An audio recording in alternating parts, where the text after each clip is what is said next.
দীপাবলি আসতে আর মাত্র কয়েকটা দিন বাকি। রূপনগরের রাজবাড়ির দিকে যে রাস্তাগুলো চলে গেছে সেগুলোর চেহারা এখন দেখার মতো। চারদিকে রংবেরঙের আলোর ঝালর ঝুলছে, ঝলমল করছে পুরো পথ। দোকানগুলো থেকে সদ্য ভাজা গরম মিষ্টির চেনা গন্ধ ভেসে আসছে বাতাসে। বাচ্চারা বাবার হাত ধরে লাফালাফি করছে। চারপাশের মানুষের মুখে এক ধরনের চনমনে আনন্দের আলো। কিন্তু এই আলো ঝলমলে শহরের ঠিক উল্টো পিঠে আনন্দনগরের রেলওয়ে কলোনির এক কোণে একটা স্যাঁতস্যাঁতে ভাড়া বাড়ি আছে। তার একটা অন্ধকার সংকীর্ণ ঘরের ভেতরে নির্জনতায় ডুবে বসেছিল অনিন্দ সেন। সামনে ছড়ানো পুরনো কিছু বই। অনিন্দ মাথা নিচু করে এক মনে পাতা উল্টে যাচ্ছে। চোখ দুটো ক্লান্তিতে বুজে আসতে চাইছে। দুপুরে একটা রেস্তোরাঁয় হাড় ভাঙা খাটুনি গেছে। বাসন মাজার চর্বিযুক্ত তেলচিটে ভাবটা হাত থেকে এখনও পুরোপুরি যায়নি। পরনের শার্টটা থেকে ইডলির ভাঁপ আর সাম্বারের টকঝাল একটা গন্ধ বেরোচ্ছে। তাও সে থামেনি। তার মনে হচ্ছিল এই বইয়ের লাইনের ভেতরেই কোথাও তার দিদার শেষ আশীর্বাদটুকু লুকিয়ে আছে। ঘরের এক কোণে একটা জীর্ণ পর্দা ঝুলছে।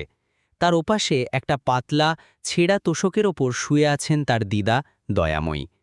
মাঝে মধ্যেই ঘর কাঁপিয়ে বৃদ্ধার শুকনো কাশির শব্দ উঠছে। ওই নিথর ঘরে কাশির শব্দটা যখনই হয়, অনিন্দের বুকের ভেতরটা কেমন যেন এক অজানা আতঙ্কে মোচড় দিয়ে ওঠে।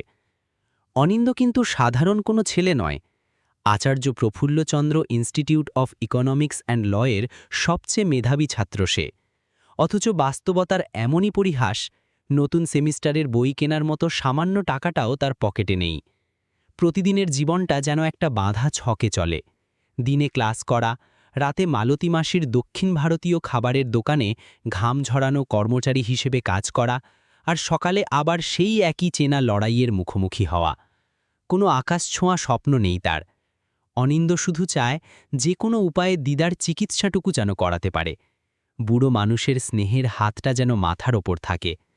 আর সে মনে প্রাণে বিশ্বাস করে এই সমাজ মেনে নিতে বাধ্য হবে যে একটা গরিবের ছেলেরও মাথা উঁচু করে সম্মান নিয়ে বেঁচে থাকার পুরো অধিকার আছে।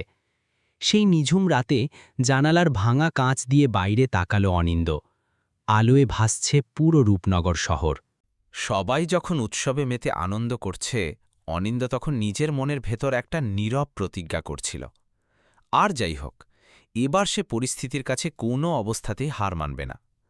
পরদিন সকালে রূপনগরের বাতাসে উৎসবের একটা হালকা মিষ্টতা টের পাওয়া যাচ্ছিল। অনিন্দ আজ কলেজে যাওয়ার আগে দিদার ওষুধ আর জল হাতের কাছে ভালো করে গুছিয়ে রেখে দিল। তারপর পরম ভক্তিতে দিদার পা ছুঁয়ে প্রণাম করল। নিজের পুরনো ফাইলের তারাটা বগলে নিয়ে যখন সে ঘর থেকে বেরোবে, তখন দয়াময়ী দিদা শুধু এটুকুই বললেন, সব সময় সত্যি কথা বলবে ভাই, কিন্তু খেয়াল রেখো সেই সত্যি যেন আবার কারোর হৃদয় ভেঙে চুরমার না করে দেয়। অনিন্দ দরজার কাছে ঘুরে দাঁড়িয়ে মুখে একটা কৃত্রিম হাসি ফোটানোর চেষ্টা করল, কিন্তু তার ভেতরের মনটাতে তখন এক অদ্ভুত অস্থিরতা আর অশান্তি তোলপাড় করছিল। আজ কলেজে মস্ত বড় একটা সেমিনার আর অনুষ্ঠান আছে। সে খুব ভালো করেই জানত এমন জাঁকজমকপূর্ণ মঞ্চে গরিব ঘরের ছেলের ভেতরের আওয়াজটা সাধারণত সবার শেষে চরম অবহেলার সাথে শোনা হয়। Acharya Prafullachandra institute of economics and লকে সেই দিন ভারী সুন্দর করে সাজানো হয়েছিল। প্রধান প্রবেশদ্বারে কচি আমের পাতার সুন্দর তোরণ, বিশাল আঙিনায় রঙিন আলপনা, আর দেওয়ালে দেওয়ালে সাঁটানো ছিল দীপাবলি উৎসবের বার্ষিক অনুষ্ঠানের পোস্টার। মিলনায়তনের বাইরের চত্বরে সারিবদ্ধভাবে দাঁড়িয়েছিল দামি দামি বিলাসবহুল গাড়ি। শহরের নামী ব্যবসায়ী, স্থানীয় প্রভাবশালী নেতা, নামকরা অধ্যাপক আর নামী সাংবাদিকরা সেখানে একে একে এসে জড়ো হচ্ছিলেন। আজকের আলোচনার মূল বিষয়বস্তু ছিল রূপনগরের সামগ্রিক উন্নয়নে বৃহৎ শিল্পের ভূমিকা। অনিন্দ কোনো সাড়াশব্দ না করে চুপচাপ একদম পেছনের সারির একটা সিটে গিয়ে বসল। তার হাতের ফাইলে ঠিক সেই নোটগুলোই গোছানো ছিল যা সে বিগত কয়েক সপ্তাহ ধরে স্থানীয় বাজারের ছোট ছোট দোকানদার, ফুল বিক্রেতা, অসহায় নারী আর রাস্তার ধারের সাধারণ চা বিক্রেতাদের সাথে ব্যক্তিগতভাবে কথা বলে তৈরি করেছিল। মঞ্চে যখন স্মিতা রায়ের নাম ঘোষণা করা হল, পুরো মিলনায়তন করতালির তুমুল শব্দে মুখরিত হয়ে উঠল। একটা হালকা সোনালি রঙের দামি শাড়ি পরে অত্যন্ত আত্মবিশ্বাসের সাথে মঞ্চের মাঝখানে এগিয়ে গেল স্মিতা। তার মুখে সারাক্ষণ সেই চেনা হাসি লেগেছিল, যা ছোটবেলা থেকে সবার প্রশংসা শুনতে শুনতে একরকম অভ্যাসে পরিণত হয়ে যায়। সামনের ভিআইপি প্রথম সারিতে তার প্রভাবশালী বাবা মহিম রায় গম্ভীর হয়ে বসেছিলেন। তার চোখে মেয়ের জন্য গর্বের চেয়েও নিজেদের সামাজিক প্রত্যাশার বোঝাটাই অনেক বেশি প্রকাশ পাচ্ছিল। স্মিতা নিজের ডিজিটাল উপস্থাপনা শুরু করল। তার উচ্চারিত প্রতিটি শব্দ ছিল অত্যন্ত মার্জিত ও সুন্দর। ইংরেজি আর বাংলার চমৎকার মিশ্রণে তার বক্তব্যকে উপস্থিত সবার কাছে খুব প্রভাবশালী আর যুক্তিযুক্ত মনে হচ্ছিল। সে জোর দিয়ে বলল যে রূপনগরকে যদি আধুনিক আর উন্নত করতে হয়, তবে বড় ব্যবসাকে আরও খোলা জায়গা দিতে হবে, আর শহরের বাহ্যিক সৌন্দর্যের স্বার্থে ফুটপাতের ছোটখাটো বিক্রেতাদের প্রধান বাজারগুলো থেকে সম্পূর্ণ সরিয়ে দিয়ে শহরের বাইরের একদম প্রান্তিক এলাকায় পুনর্বাসন করা উচিত। হলের ভেতর বসা অনেক মানুষ এই কথায় দারুণ খুশি হয়ে তালি বাজিয়ে উঠল। কর্পোরেট উন্নয়নের এই ঝাঁ চকচকে আইডিয়াটা তাদের কাছে দারুণ আধুনিক আর প্রগতিশীল মনে হয়েছিল। কিন্তু স্মিতার এই কথাগুলো অনিন্দের বুকে তীরের মতো বিঁধল। চোখের সামনে তৎক্ষণাৎ ভেসে উঠল মালতী মাসির সেই ছোট্ট দোকানটার অসহায় চেহারা। মনে পড়ল রফিক চাচার পুরনো অটোর কথা, আর বাজারের সেই চামড়া কুচকে যাওয়া বুড়ো হাতগুলোর কথা, যারা দিনরাত ফুলের মালা গেঁথে কোনো মতে নিজেদের ছোট্ট সংসারটুকু চালায়। সে নিজেকে অনেক বুঝিয়েছিল চুপ থাকার জন্য, কোনো ঝামেলায় না জড়িয়ে সত্যি চুপ থাকতে চেয়েছিল সে। কিন্তু মানুষ তো জানে, কখনো কখনো অন্যায়ের সামনে নীরবতা পালন করাও সেই অন্যায়কে পরোক্ষভাবে সায় দেওয়ার সমান হয়ে দাঁড়ায়। উপস্থাপনা শেষ হওয়ার পর অনুষ্ঠানের সঞ্চালক উপস্থিত সবার উদ্দেশ্যে জিজ্ঞেস করলেন, কারোর কি এই বিষয়ে কোনো প্রশ্ন বা নিজস্ব মন্তব্য আছে? মিলনায়তনের ভেতর কিছুক্ষণের জন্য এক পিন পতন নীরবতা নেমে এলো। ঠিক তখনই সবাইকে অবাক করে দিয়ে অনিন্দ পেছনের আসন থেকে ধীরে ধীরে নিজের জায়গায় উঠে দাঁড়াল। সামনের অনেকগুলো মুখ কৌতূহল নিয়ে পেছনে ফিরে তাকে এক নজরে দেখল। স্মিতার চোখের কোণে সঙ্গে সঙ্গে এক তীব্র অস্থিরতা আর অস্বস্তি নেমে এলো, যেন তার মনের ভেতর আগে থেকেই একরকম ভয় কাজ করছিল যে এই ছেলেটা হয়তো কিছু একটা বলতে পারে। অনিন্দ হাত জোড় করে অত্যন্ত বিনয়ের সাথে বলতে শুরু করল, আমি স্মিতাজির এই চমৎকার পরিশ্রমকে মন থেকে সম্মান করি, কিন্তু তার তৈরি করা এই আধুনিক মডেলে একটি অত্যন্ত গুরুত্বপূর্ণ বাস্তব কথা বাদ পড়ে গেছে। যেসব ছোটখাটো ফুটপাতের বিক্রেতাদের শহর থেকে দূরে নির্বাসনে পাঠানোর কথা বলা হচ্ছে, তাদের দৈনিক আয় মূলত হেঁটে আসা সাধারণ গ্রাহকদের ওপর সরাসরি নির্ভরশীল। তাদের এভাবে দূরে সরিয়ে দেওয়া কোনো প্রকৃত উন্নয়ন নয়, বরং তাদের বেঁচে থাকার একমাত্র জীবিকায় সরাসরি নির্মম আঘাত করা হবে। তার গলার কণ্ঠস্বর অত্যন্ত শান্ত ও সংযত ছিল, কিন্তু প্রতিটি শব্দে এক অকাট্য সত্যের ওজন ছিল। সে তার নিজের করা জরিপের কিছু পরিসংখ্যান সবার সামনে তুলে ধরল এবং যুক্তি দিয়ে বোঝাল যে সুন্দর ও আদর্শ শহর আদতে সেটা নয় যেখানে গরিব মানুষদের জোর করে অদৃশ্য করে রাখা হয়, বরং সুন্দর শহর সেটাকেই বলা যায় যেখানে গরিব ও সুবিধাবঞ্চিত মানুষরাও সম্মানের সাথে মাথা উঁচু করে কাজ করতে পারে। মিলনায়তনের বিশাল কক্ষে এখন আর কোনো হাততালির শব্দ ছিল না। চারিদিকে শুধু এক গভীর নীরবতা ছেয়েছিল। সামনের সারির দুজন অধ্যাপক একে অপরের দিকে তাকিয়ে ইতিবাচকভাবে মাথা নাড়লেন। আমন্ত্রিত একজন অতিথি অর্থনীতিবিদ নিজের নোটবুকে অনিন্দের কথাগুলো গুরুত্বের সাথে কিছু একটা লিখলেন। স্মিতা মঞ্চে দাঁড়িয়ে জোর করে হাসার একটা ব্যর্থ চেষ্টা করল, কিন্তু তার মুখের চেনা উজ্জ্বলতা এক নিমেষে ম্লান হয়ে গিয়েছিল। মহিম রায়ের তীক্ষ্ণ নজর প্রথমে অনিন্দের ওপর এসে স্থির হল, তারপর তিনি নিজের মেয়ের দিকে তাকালেন। সেই চাওয়া কোনো বাবার সাধারণ চিন্তার মতো ছিল না, বরং তা ছিল এমন এক অহংকারী মানুষের মতো যে প্রকাশ্য জনসমক্ষে নিজের পারিবারিক মর্যাদায় একটা বড় ফাটল দেখতে পেয়েছে। অনিন্দ নিজের বক্তব্য শেষ করে ধীর গলায় বলল, সরকারের যে কোনো নীতি তৈরি করার সময় সবার আগে সেই সাধারণ মানুষদের বাস্তব কথাও শোনা উচিত, যাদের জীবন সেই নীতি দ্বারা সরাসরি ক্ষতিগ্রস্ত হতে চলেছে। সে নিজের আসনে বসার সময় কারোর দিকে কোনো অহংকার বা জয়ের দৃষ্টিতে তাকাল না। তার কাছে এটি কোনো ব্যক্তিগত তর্ক বা প্রতিযোগিতা ছিল না, এটা ছিল কেবলই সত্যের প্রতি তার ভেতরের একটা ছোট কর্তব্যবোধ। কিন্তু স্মিতার অহংকারী মনের জন্য সেই নিখাত সত্যের মুহূর্তটা এক চরম অপমান হয়ে দাঁড়িয়েছিল। মঞ্চের চারপাশে ঝলমলে আলো এখন আর তাকে কোনো সম্মান দিচ্ছিল না, বরং তাকে উপস্থিত সবার সামনে যেন বড্ড একা আর অপরাধী করে দিচ্ছিল। সেই দিন অনিন্দ মঞ্চে দাঁড়িয়ে শুধু সমাজে প্রচলিত একটি ভুল ধারণাকে শুধরে দিয়েছিল।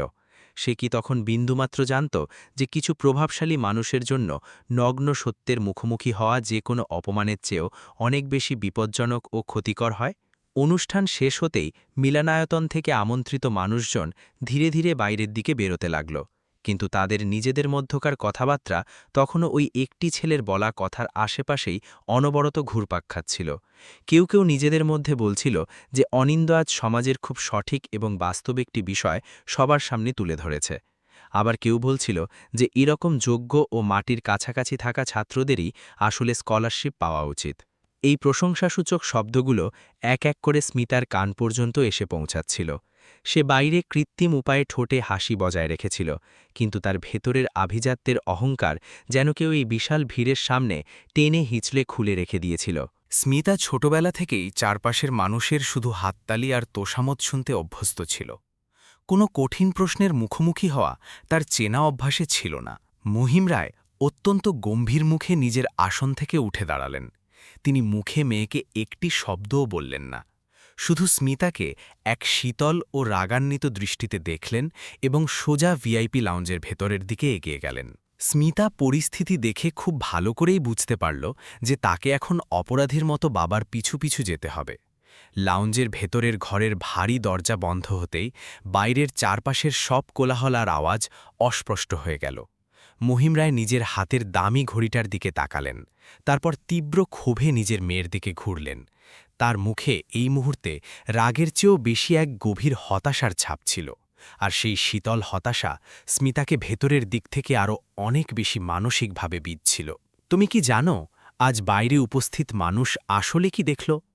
তিনি অত্যন্ত ধীর ও ভারী কণ্ঠে বলতে শুরু করলেন, তারা আজ রায় পরিবারের একমাত্র যোগ্য মেয়েকে এমন এক অতি সাধারণ ছেলের সামনে মঞ্চে দাঁড়িয়ে জবাব খুঁজে না পেয়ে বোকা বনে যেতে দেখল, যার গায়ে পরার মতো একটা ঠিকঠাক ভালো শার্ট পর্যন্ত নেই। স্মিতার চোখ দুটো এক নিমেষে অপমানে ও কষ্টে জলে ভরে এলো। সে বাবাকে বুঝিয়ে বলতে চাইল যে বিষয়টা আসলে এত বড় কোনো ব্যাপার ছিল না।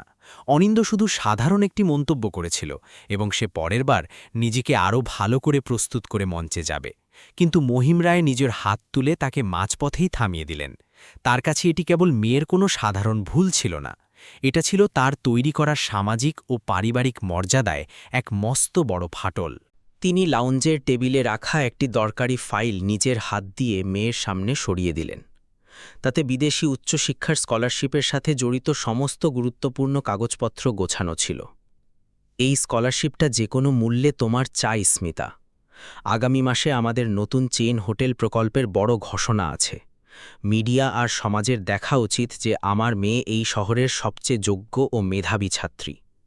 যদি কোনো কারণে এই স্কলারশিপের সুযোগ ওই সামান্য ছেলের হাতে চলে যায়, তবে মানুষ সমাজ তোমার যোগ্যতা সম্পর্কে নয়, ব্যবসা ক্ষেত্রে আমার নেওয়া সিদ্ধান্তগুলো সম্পর্কে প্রশ্ন তোলার সাহস পাবে। স্মিতা নিজের কাঁপা কাঁপা গলায় ভয়ার্ত মুখে বলল, বাবা, আমি আমার সর্বোচ্চ চেষ্টা করব। মহিম রায়ের চোখ দুটো এই কথা শুনে আরও বেশি কঠোর ও নির্মম হয়ে গেল। আমার কোনো চেষ্টা চাই না, আমার শুধু চূড়ান্ত ফলাফল চাই। যদি তুমি এই সাধারণ কাজটা করতে না পারো, তবে আমাকে তোমার পেছনের সমস্ত খরচের ওপর, তোমার ভবিষ্যৎ দায়িত্বের ওপর এবং রৌনকের পরিবারের সাথে তোমার বিয়ের সম্পর্কের ব্যাপারেও নতুন করে পুনরায় ভাবতে হবে। এই চরম হুঁশিয়ারির কথা শুনতেই স্মিতার ফর্সা মুখ মুহূর্তের মধ্যে ফ্যাকাশে ও নীল হয়ে গেল। স্মিতা নিজের জীবনে আজ প্রথমবার খুব গভীরভাবে অনুভব করল যে তার বিলাসবহুল বাড়ির এই উজ্জ্বল দেওয়ালগুলোর পেছনে আদতে ভালোবাসা খুবই কম থাকে, বরং সেখানে বড় বড় প্রত্যাশার দম বন্ধ করা ওজনই অনেক বেশি পরিমাণে সাজানো ছিল। সে যখন ঘর থেকে বাইরে বারান্দায় বেরোল, তখন তার দুই চোখে জল উপচে পড়ছিল, কিন্তু সেই ভিড়ের মাঝে কোনোভাবেই কাঁদতে চাইছিল না। তার মনে এক তীব্র ভয় ছিল যে যদি সে সবার সামনে কেঁদে ফেলে, তবে নিজেকে নিজের কাছেই বড্ড দুর্বল ও পরাজিত বলে মেনে নেবে। লাউঞ্জ থেকে কিছুটা দূরে অন্ধকার করিডরের মোড়ে রৌনক সেনগুপ্ত একা দাঁড়িয়েছিল। সে ভেতরের পরিস্থিতির গভীরতা এবং সবকিছু খুব ভালো করেই বুঝে গিয়েছিল। তার মুখে এই মুহূর্তে এক কৃত্রিম চিন্তার ভান প্রকাশ পাচ্ছিল, কিন্তু তার চোখের ভেতরে অন্য কোনো কুৎসিত হিসেব নিকেশ চলছিল। সে ধীরে ধীরে স্মিতার কাছাকাছি এগিয়ে এলো। উনি কি তোমাকে খুব বেশি বকেছেন? সে অত্যন্ত নরম গলায় জিজ্ঞেস করল। স্মিতা করিডরের ঠান্ডা দেওয়ালে শূন্য দৃষ্টিতে তাকিয়ে ক্ষোভের সাথে বলল, আজ সে সবার সামনে ভরা মজলিসে আমার যোগ্যতার ওপর প্রশ্ন তুলেছে, আর সেখানে উপস্থিত সবাই তাকে এমন মুগ্ধ হয়ে দেখছিল যেন সেই এই পৃথিবীতে সত্যি কথা বলা একমাত্র সৎ মানুষ। রনকের চীনা মুখে এক হালকা প্রতিশোধের কঠোরতা চলে এলো।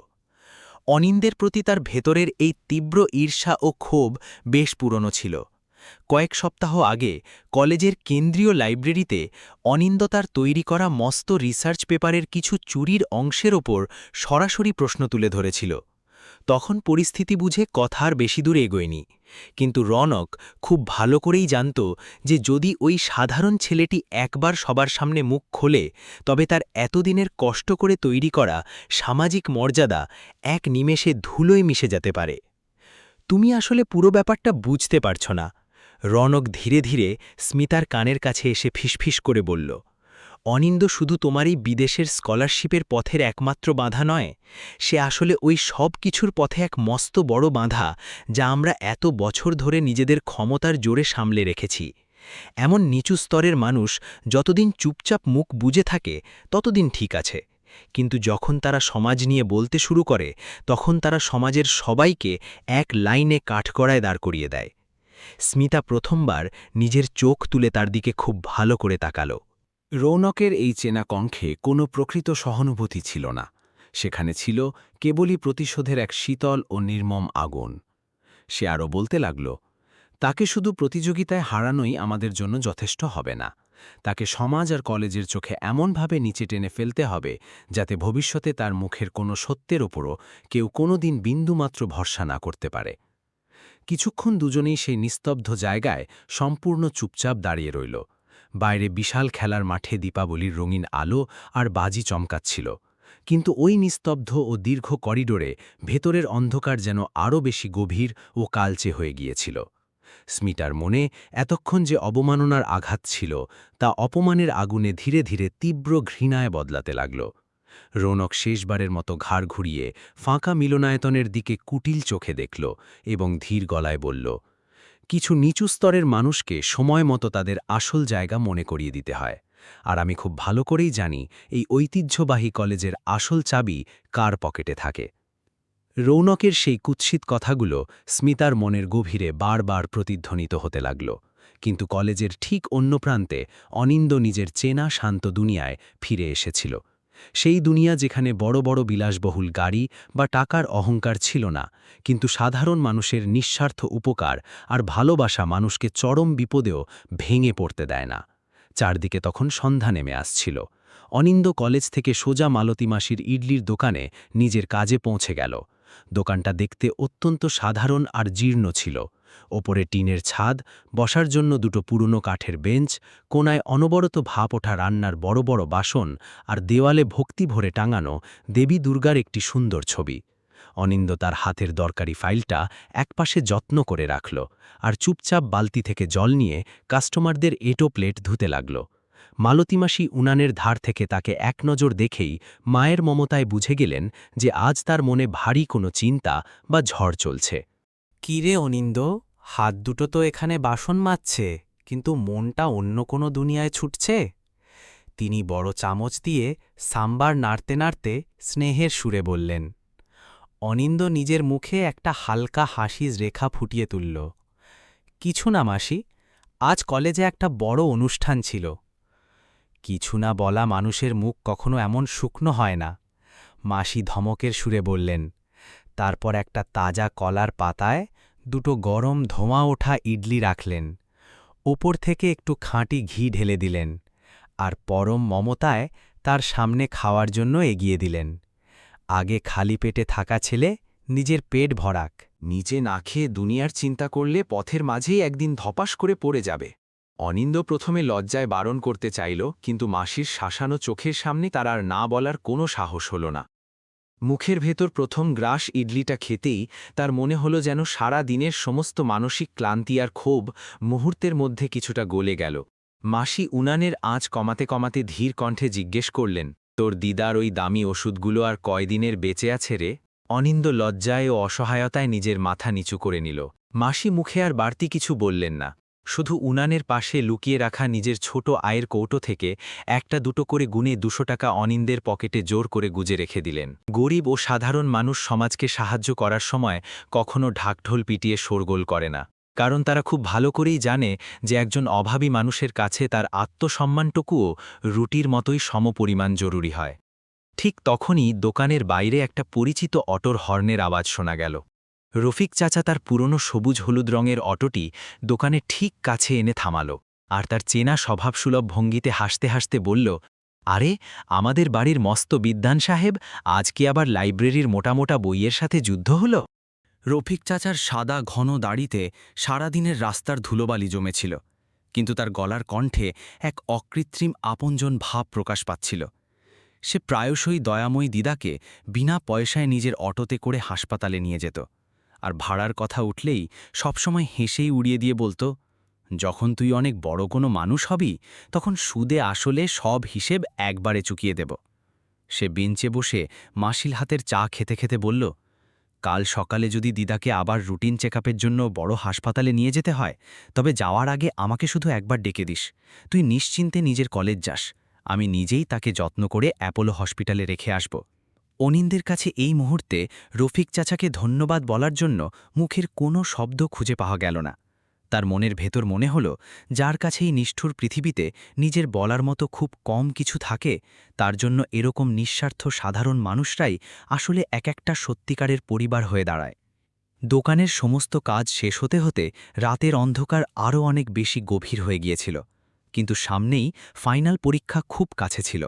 তাই কলেজের কেন্দ্রীয় লাইব্রেরি সেই বিশেষ দিনগুলোতে ছাত্রদের সুবিধার জন্য অনেক রাত অবধি খোলা রাখা হতো।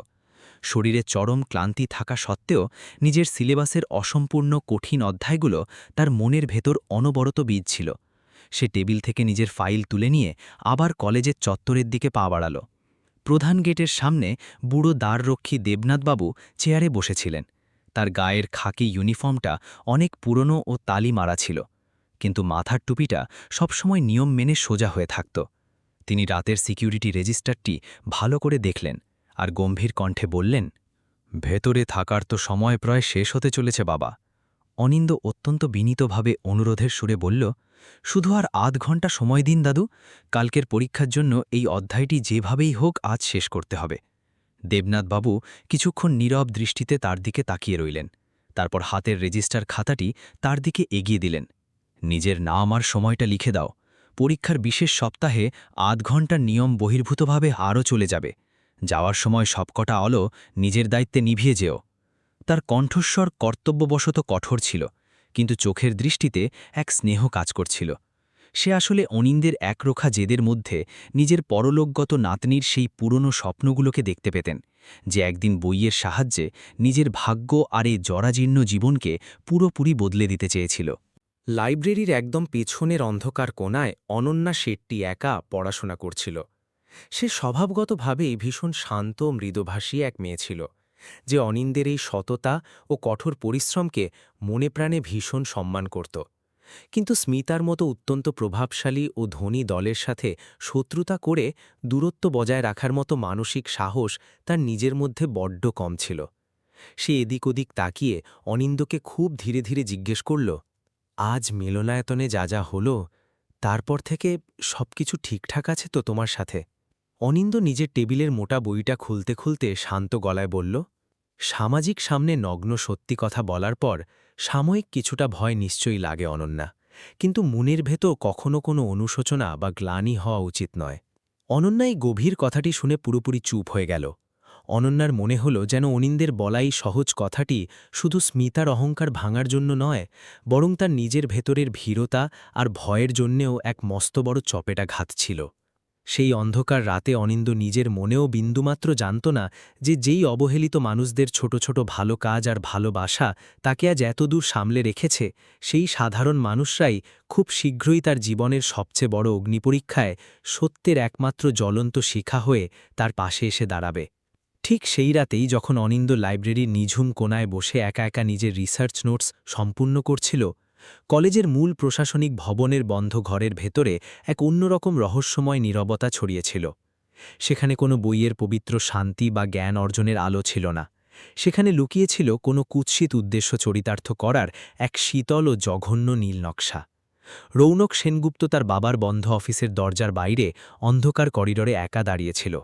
করিডোরের অর্ধেকটা অংশের নাইট বাল্বের আলো তখন নিভে গিয়েছিল, এবং দেওয়ালে লাগানো পুরনো ঘড়ির টিকটিক শব্দ ফাঁকা বিশাল ভবনে খুব পরিষ্কার আর ভয়ঙ্করভাবে শোনা যাচ্ছিল। রৌনক মনে মনে খুব ভালোভাবেই জানত যে অনিন্দকে শুধু কালকের সাধারণ পরীক্ষায় খাতায় কলমে হারানোই তাদের জন্য যথেষ্ট হবে না। তাকে কলেজের সবার চোখে এমন এক জঘন্য অপরাধী ও চোর হিসেবে প্রমাণ করতে হবে যাতে সে ভবিষ্যতে কোনো সত্যি কথা বলার আগেই সমাজ তাকে এক বাক্যে আস্ত একটা মিথ্যেবাদী বলে ধরে নেয়। সে বেশ কয়েকদিন ধরে কলেজের অভ্যন্তরীণ প্রশাসনিক ব্যবস্থাপনার খুঁটিনাটি দুর্বলতাগুলো খুব তীক্ষ্ণভাবে লক্ষ্য করছিল। সে নিজের কোনো যোগ্যতার জোরে নয়, বরং এই কলেজে ট্রাস্টি বোর্ডে থাকা বাবার নামের প্রতিপত্তির খাতিরে পাওয়া অফিসিয়াল অবহেলার কারণে অনেক গোপন রাস্তা খুব সহজে খোলা পেয়ে যেত। অফিসের কোন গুরুত্বপূর্ণ ফাইল কোন কম্পিউটারের ফোল্ডারে থাকে, পরীক্ষার ড্রাফট কোয়েশ্চেন পেপার ঠিক কোন সিস্টেম থেকে সরাসরি প্রিন্ট হয়, আর কোন সময়টাতে রাতে সিসিটিভি বা অফিসে নজরদারি সবচেয়ে কম থাকে, এই সমস্ত অপরাধের খুঁটিনাটি ব্যাপারগুলো তার কাছে একদম নখদর্পণে ছিল। সে বন্ধ দরজার কাছে দাঁড়িয়ে চোরের মতো চারদিকে একবার চোখ বুলিয়ে দেখল। তারপর নিজের ফোনটি পকেট থেকে বের করে স্মিতাকে ছোট একটি মেসেজ টাইপ করে পাঠাল। সব প্রস্তুতি সম্পূর্ণ রাখো, কাল সকালে আমাদের শেষ পরীক্ষা আছে। ওদিকে স্মিতা তার বিলাসবহুল রাজকীয় বেডরুমে একা বসেছিল। তার সামনে ড্রেসিং টেবিলের ওপর গয়নার একটি পুরনো বাক্স হাঁ করে খোলা ছিল। তাতে তার পরলোকগত মায়ের ব্যবহার করা একটি খাঁটি সোনার ঐতিহ্যবাহী হার রাখা ছিল, যাকে তাদের রায় পরিবারে বংশানুক্রমিক আভিজাত্যের সম্পদের মতো খুব যত্ন করে সামলে রাখা হতো। মহাদেব রায় চোরের হাত থেকে রক্ষার বীমার স্বার্থে ওই মহার্ঘ হারে একটি অত্যন্ত সূক্ষ্ম ও আধুনিক জিপিএস ট্র্যাকার লুকিয়ে লাগিয়ে রেখেছিলেন, যাতে যে কোনো সময় দামি গয়নার সঠিক হদিস পাওয়া যায়। স্মিতা হারটিকে নিজের হাতের কাঁপা কাঁপা তালুতে তুলে নিল। এক মুহূর্তের জন্য তার নিজের আঙুলগুলো যেন অপরাধবোধে থমকে গেল। এই অমূল্য গয়নাটি একসময় তার মায়ের পবিত্র স্মৃতি বহন করত, কিন্তু আজ তার অহংকারী মনে প্রতিশোধের অন্ধকার এতটাই গভীর ও কালচে ছিল যে সেই মায়ের পবিত্র স্মৃতি আজ একজনের জীবন ধ্বংস করার এক নির্মম হাতিয়ার হয়ে উঠছিল। রৌনকের তৈরি করা পরিকল্পনাটি একেবারে জলবৎ তরলং পরিষ্কার ছিল। প্ল্যানটা নিখুঁত। পরীক্ষার ঠিক আগের মুহূর্তে কোনো একটা ছুতোয় অনিন্দের ওই পুরনো ব্যাগের ভেতর কিছু টাইপ করা কাগজ লুকিয়ে রাখা হবে, যা দেখতে হুবহু আসল প্রশ্নপত্রের ড্রাফটের মতো। স্মিতার কাজ শুধু একটা, ঠিক সময়ে ছক মিলিয়ে অনিন্দের কাছাকাছি বসার ব্যবস্থা করা। তারপর হঠাৎ করেই হলরুমে একটা শোরগোল তোলা হবে যে স্মিতার দামি হারটা খুঁজে পাওয়া যাচ্ছে না। নিয়ম মেনে তখন পুরো হলের সবার ব্যাগ তল্লাশি করা হবে, আর বাকি নোংরা কাজটা এই সমাজের মজ্জাগত অবহেলা আর গরিবের প্রতি চিরাচরিত সন্দেহ এমনিই করে দেবে। রৌনক সমাজটাকে খুব ভালোভাবেই চিনত। সে জানত এই পৃথিবীর বেশিরভাগ মানুষ যে কোনো অকাট্য প্রমাণের আগে মানুষের বাহ্যিক চেহারা আর পোশাক দেখে বিচার করে। চুরির মতো জঘন্য একটা অভিযোগ অনিন্দের মতো একটা মলিন চেহারার উপর খুব সহজে আর দ্রুত সেটে দেওয়া যায়, কিন্তু অন্ধকার রাতে করা কোনো পাপের কাজ কখনো পুরোপুরি সাক্ষী ছাড়া একা একা সম্পন্ন হয় না। সেই গভীর রাতেই যখন বুড়ো দেবনাথবাবু প্রশাসনিক ভবনের পেছনের গেটটা চেক করতে যাচ্ছিলেন, তখন তিনি অন্ধকারে রৌনকের চেনা গাড়িটা পার্ক করা অবস্থায় দেখতে পেলেন। সময়টা তখন ঘড়িতে অনেক রাত। তিনি নিজের বসার কাঠের চেয়ারটা থেকে উঠে একটু দূর থেকে অন্ধকারের আড়ালে চোখ রাখলেন। দেখলেন রৌনক অত্যন্ত তাড়াহুড়ো করে চোরের মতো ভবনের ভেতরে গেল, আর কিছুক্ষণ পর একলা বাইরে বের হয়ে এলো। দেবনাথবাবুর বুনো মনটা এক অজানা আশঙ্কায় অস্থির হয়ে উঠল। এত বছরের অভিজ্ঞতার জেরে তিনি সহজেই বুঝে গেলেন যে কোনো একটা কিছু তো অবশ্যই ঠিক নেই, কিন্তু তার এই সামান্য মাইনের চাকরিটাই ছিল ওনার পুরো পরিবারের বেঁচে থাকার একমাত্র শ্বাসপ্রশ্বাস। ওনার ছোট্ট নাতনিটার শহরের স্কুলে পড়াশোনা করার খরচ সম্পূর্ণ এই বেতনের টাকার ওপরই চলত। যদি তিনি আজ ক্ষমতার লোভে অন্ধ ভুল মানুষগুলোর সামনাসামনি কোনো প্রশ্ন করে বসেন, তবে পরের দিন সকালে এই গেটের চেয়ারটায় ওনার জায়গায় অন্য কোনো নতুন লোক এসে ডিউটি করবে।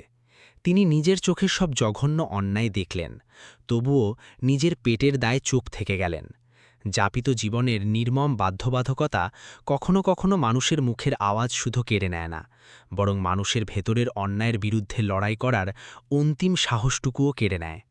পরের দিন সকালে কলেজে এসে স্মিতা সবার সামনে নিজেকে যতটা সম্ভব স্বাভাবিক ও নিশ্চিন্ত দেখানোর আপ্রায় চেষ্টা করতে থাকল।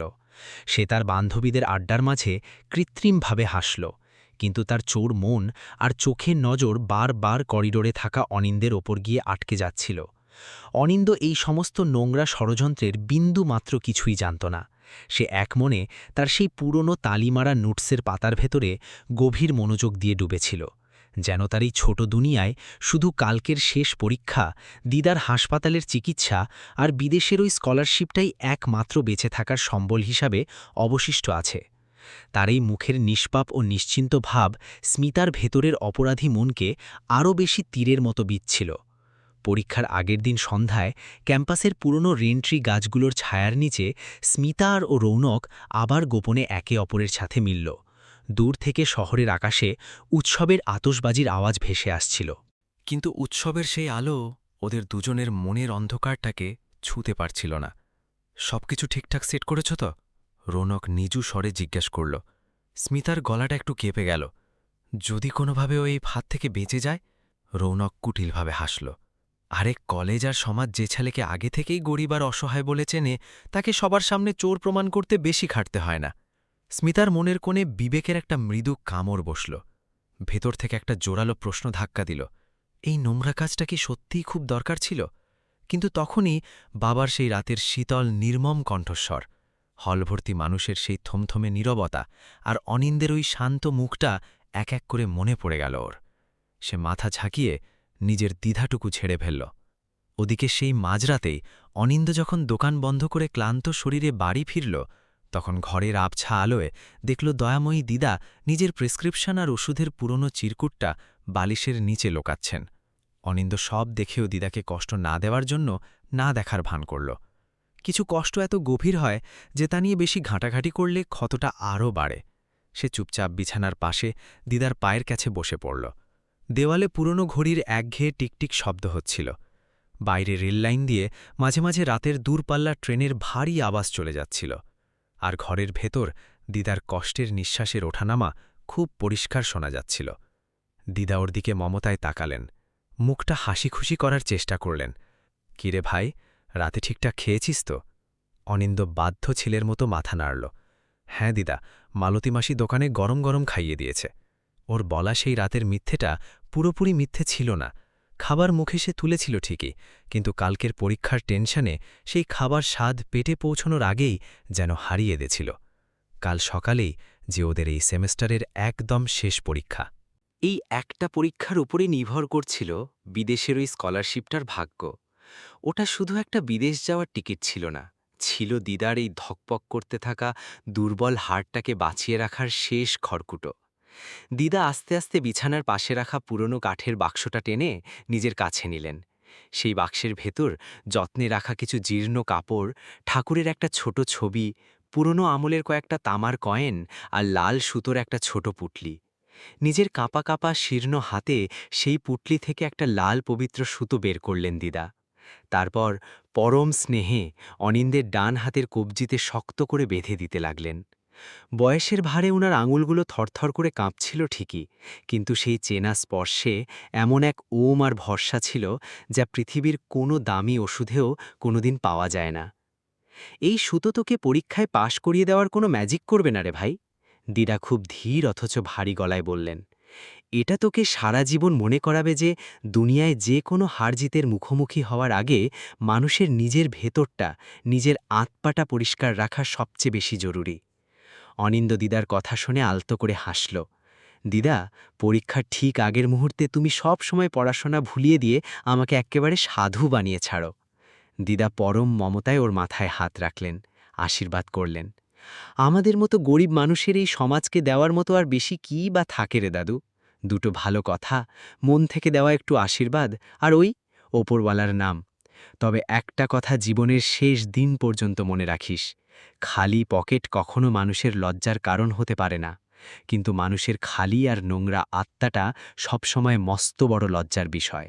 দিদার মুখের এই সহজ অথচ অমোঘ সত্যিটা শুনে অনিন্দের চোখ দুটো মুহূর্তের মধ্যে নোনা জলে ঝাপসা হয়ে গেল।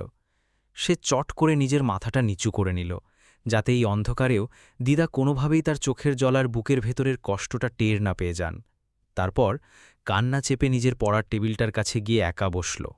সামনে সিলেবাসের নোটস খোলা, হাতে শক্ত করে ধরা লেখার কলম, কিন্তু অনিন্দের মন বারবার দিদার ওই ফুরিয়ে আসা ওষুধ, চামড়া কুচকে যাওয়া দুর্বল হাতের তালু আর বালিশের নিচে লুকিয়ে রাখা সেই ওষুধের চিরকুটটার দিকেই ফিরে ফিরে যাচ্ছিল। সে অনেক কষ্টে নিজের মনকে সামলাল। এই লড়াইয়ের মুহূর্তে মনের ভেতর ভয়তে জায়গা দেওয়ার মানে হল নিজের এতদিনের কঠোর পরিশ্রমকে নিজের হাতে দুর্বল করে দেওয়া। মাঝরাতের দিকে হঠাৎ করেই কলোনির কারেন্ট চলে গেল।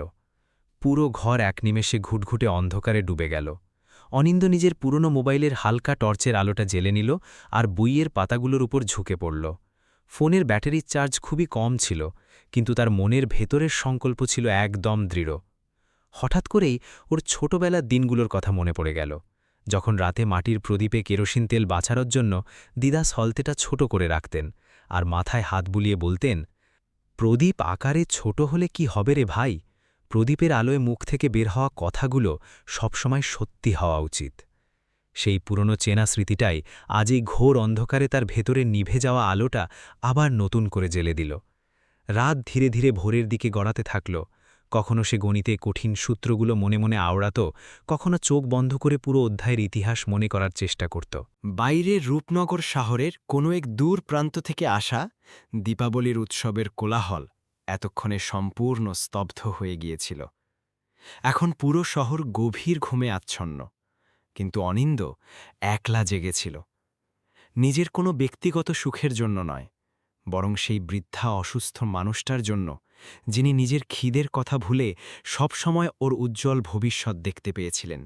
ভোরের আলো ফোটার ঠিক আগে সে নিজের বইগুলো বন্ধ করে দিল। দীর্ঘক্ষণ টর্চের আলোয় পড়াশোনা করায় চোখ দুটো তীব্র জ্বালা করছিল। এক নাগাড়ে বসে থাকায় পিঠের শিরদাঁড়া আড়ষ্ট হয়ে গিয়েছিল। কিন্তু সমস্ত প্রতিকূলতা সত্ত্বেও তার মনের ভেতর এক অদ্ভুত শান্তি বিরাজ করছিল। সে সকাল সকাল কুয়োতলায় গিয়ে স্নান করল। আলমারি থেকে বের করে সেই সাদা শার্টটিই পরল, যা দিদা নিজের হাতে অনেক জায়গা থেকে রিফু করে সেলাই করেছিলেন। তারপর নিজের সেই পুরনো তালিমারা ব্যাগটি কাঁধে তুলে নিল। ঘরের দরজায় দিদা আগে থেকেই উন্মুখ হয়ে জেগে বসেছিলেন। হয়তো এই পৃথিবীতে মা আর বয়স্ক মানুষদের ঘুম সন্তানদের ভবিষ্যৎ চিন্তার সাথে আষ্টেপিষ্টে বাধা থাকে। তিনি অনিন্দের মলিন মুখটা নিজের দুই হাতে রোমের মধ্যে নিলেন আর মমতায় বললেন, আজ পরীক্ষার খাতায় নিজের সবটুকু জোর লাগিয়ে দিবি বাবা, কিন্তু জীবনে কোনো দিন কোনো ভুল বা অন্যায়ের পথে পাওয়া জয় এই পবিত্র ঘরে বয়ে আনবি না। অনিন্দ নিচু হয়ে পরম ভক্তিতে দিদার পা ছুঁয়ে শেষবারের মতো প্রণাম করল আর বলল, আমি তোমাকে কথা দিচ্ছি দিদা, জীবন থেকে যাই কিছু অর্জন করে আনি না কেন, সবসময় পরিষ্কার আর সৎ হাতেই আনব। সে যখন ঘর থেকে বাইরে পা রাখল, তখন সকালের ঠান্ডা হাওয়াটা ওর গায়ে লাগল।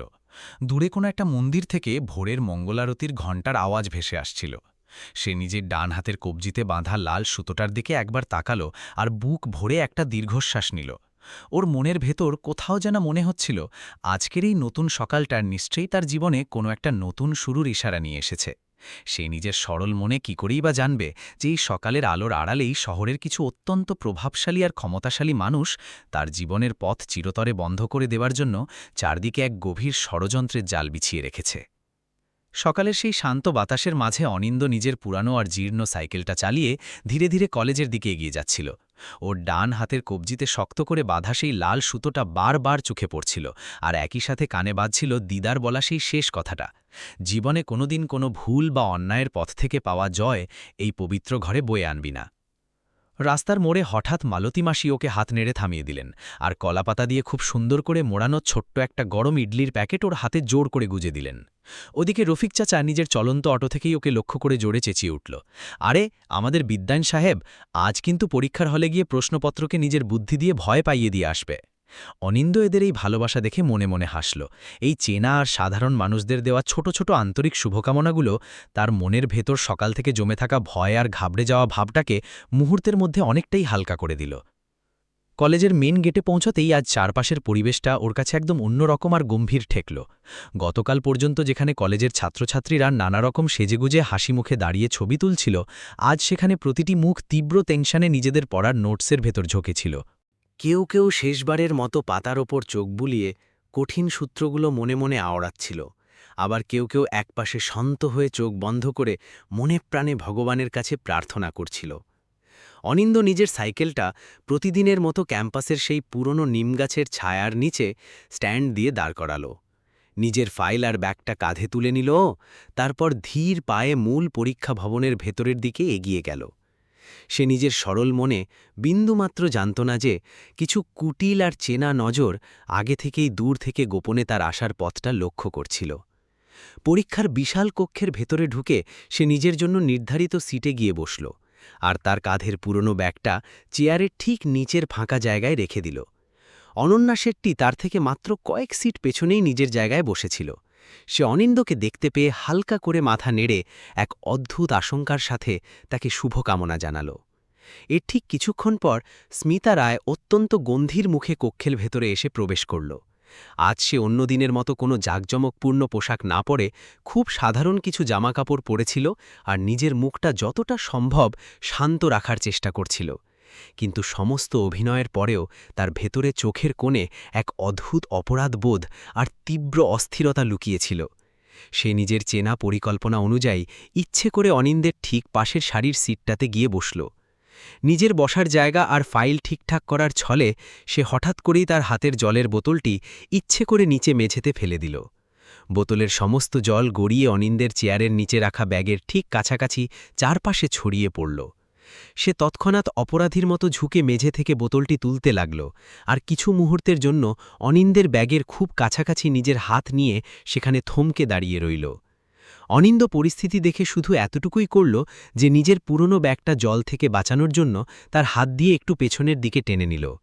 তার সরল মনে তখন মনে হয়েছিল এটি হয়তো স্মিতার একটি সাধারণ আর আকস্মিক অসাবধানতা মাত্র। রৌনক সেনগুপ্ত নিজে এই পরীক্ষার কক্ষের ভেতরের দিকে এলো না, কিন্তু তাকে বাইরে করিডরে স্টুডেন্ট সমন্বয় ডেস্কের কাছাকাছি বারবার খুব অস্থির হয়ে পায়চারি করতে দেখা যাচ্ছিল। অনিন্দ বাইরে তাকে এভাবে অনর্থক ঘুরতে দেখে এক মুহূর্তের জন্য মনে মনে একটু গলা পরিষ্কার করার মতো অবাক হল, কিন্তু পরক্ষণেই সে নিজেকে মনে মনে বোঝালে যে হয়তো আজ সেমিস্টারের শেষ পরীক্ষা হওয়ার কারণে স্বাভাবিকভাবেই সবাই অনেক বেশি মানসিক চাপে আছে। ঠিক তখনই কলেজের ফাইনাল পরীক্ষার চূড়ান্ত ঘণ্টাটি বেজে উঠল। হলরুমে উপস্থিত পরিদর্শকদের দ্বারা সবার মাঝে প্রশ্নপত্র বিলি করা হল। অনিন্দ নিজের হাতের প্রশ্নপত্রটি উল্টে পাল্টে দেখল, আর তার ভেতরের মনটাতে যেন এক শান্ত আর গভীর আত্মবিশ্বাস জেগে উঠল। প্রশ্নপত্রের বেশিরভাগ কঠিন প্রশ্নগুলো ঠিক সেগুলোই ছিল যার উপর সে বিগত কয়েক সপ্তাহ ধরে দিনরাত এক করে কঠোর পরিশ্রম করেছিল।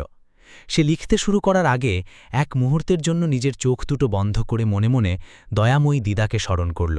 তারপর অত্যন্ত আত্মবিশ্বাসের সাথে খাতার পাতায় উত্তর লিখতে শুরু করল। তার হাতের কলম এক নাগাড়ে খুব দ্রুত গতিতে খাতার ওপর দিয়ে চলছিল। সেই বিশেষ মুহূর্তটিতে সে সমাজের কোনো প্রভাবশালী মানুষকে বা কোনো পরিস্থিতিকে বিন্দুমাত্র ভয় পাচ্ছিল না। সে তখন শুধু তার এতদিনের করা সৎ পরিশ্রমকে এক এক করে খাতার পাতায় সঠিক উত্তরে বদলে যাচ্ছিল। পরীক্ষা শুরু হওয়ার প্রায় আধ ঘণ্টা পর শান্ত পরীক্ষা কক্ষের ভারী দরজাটি হঠাৎ করেই সজোরে খুলে গেল।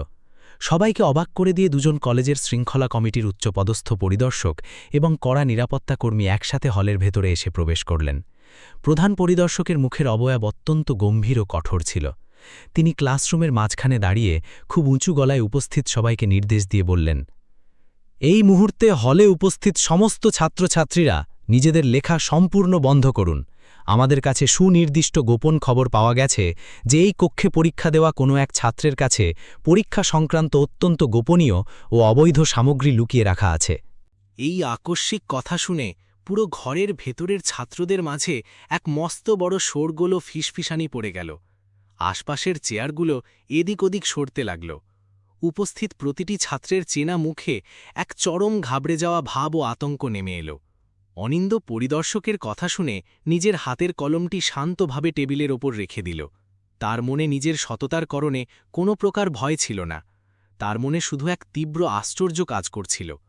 পরিদর্শকদের নির্দেশে হলরুমে এক এক করে প্রতিটি ছাত্রের ব্যাগ ও শরীর কড়া তল্লাশি করা শুরু হল।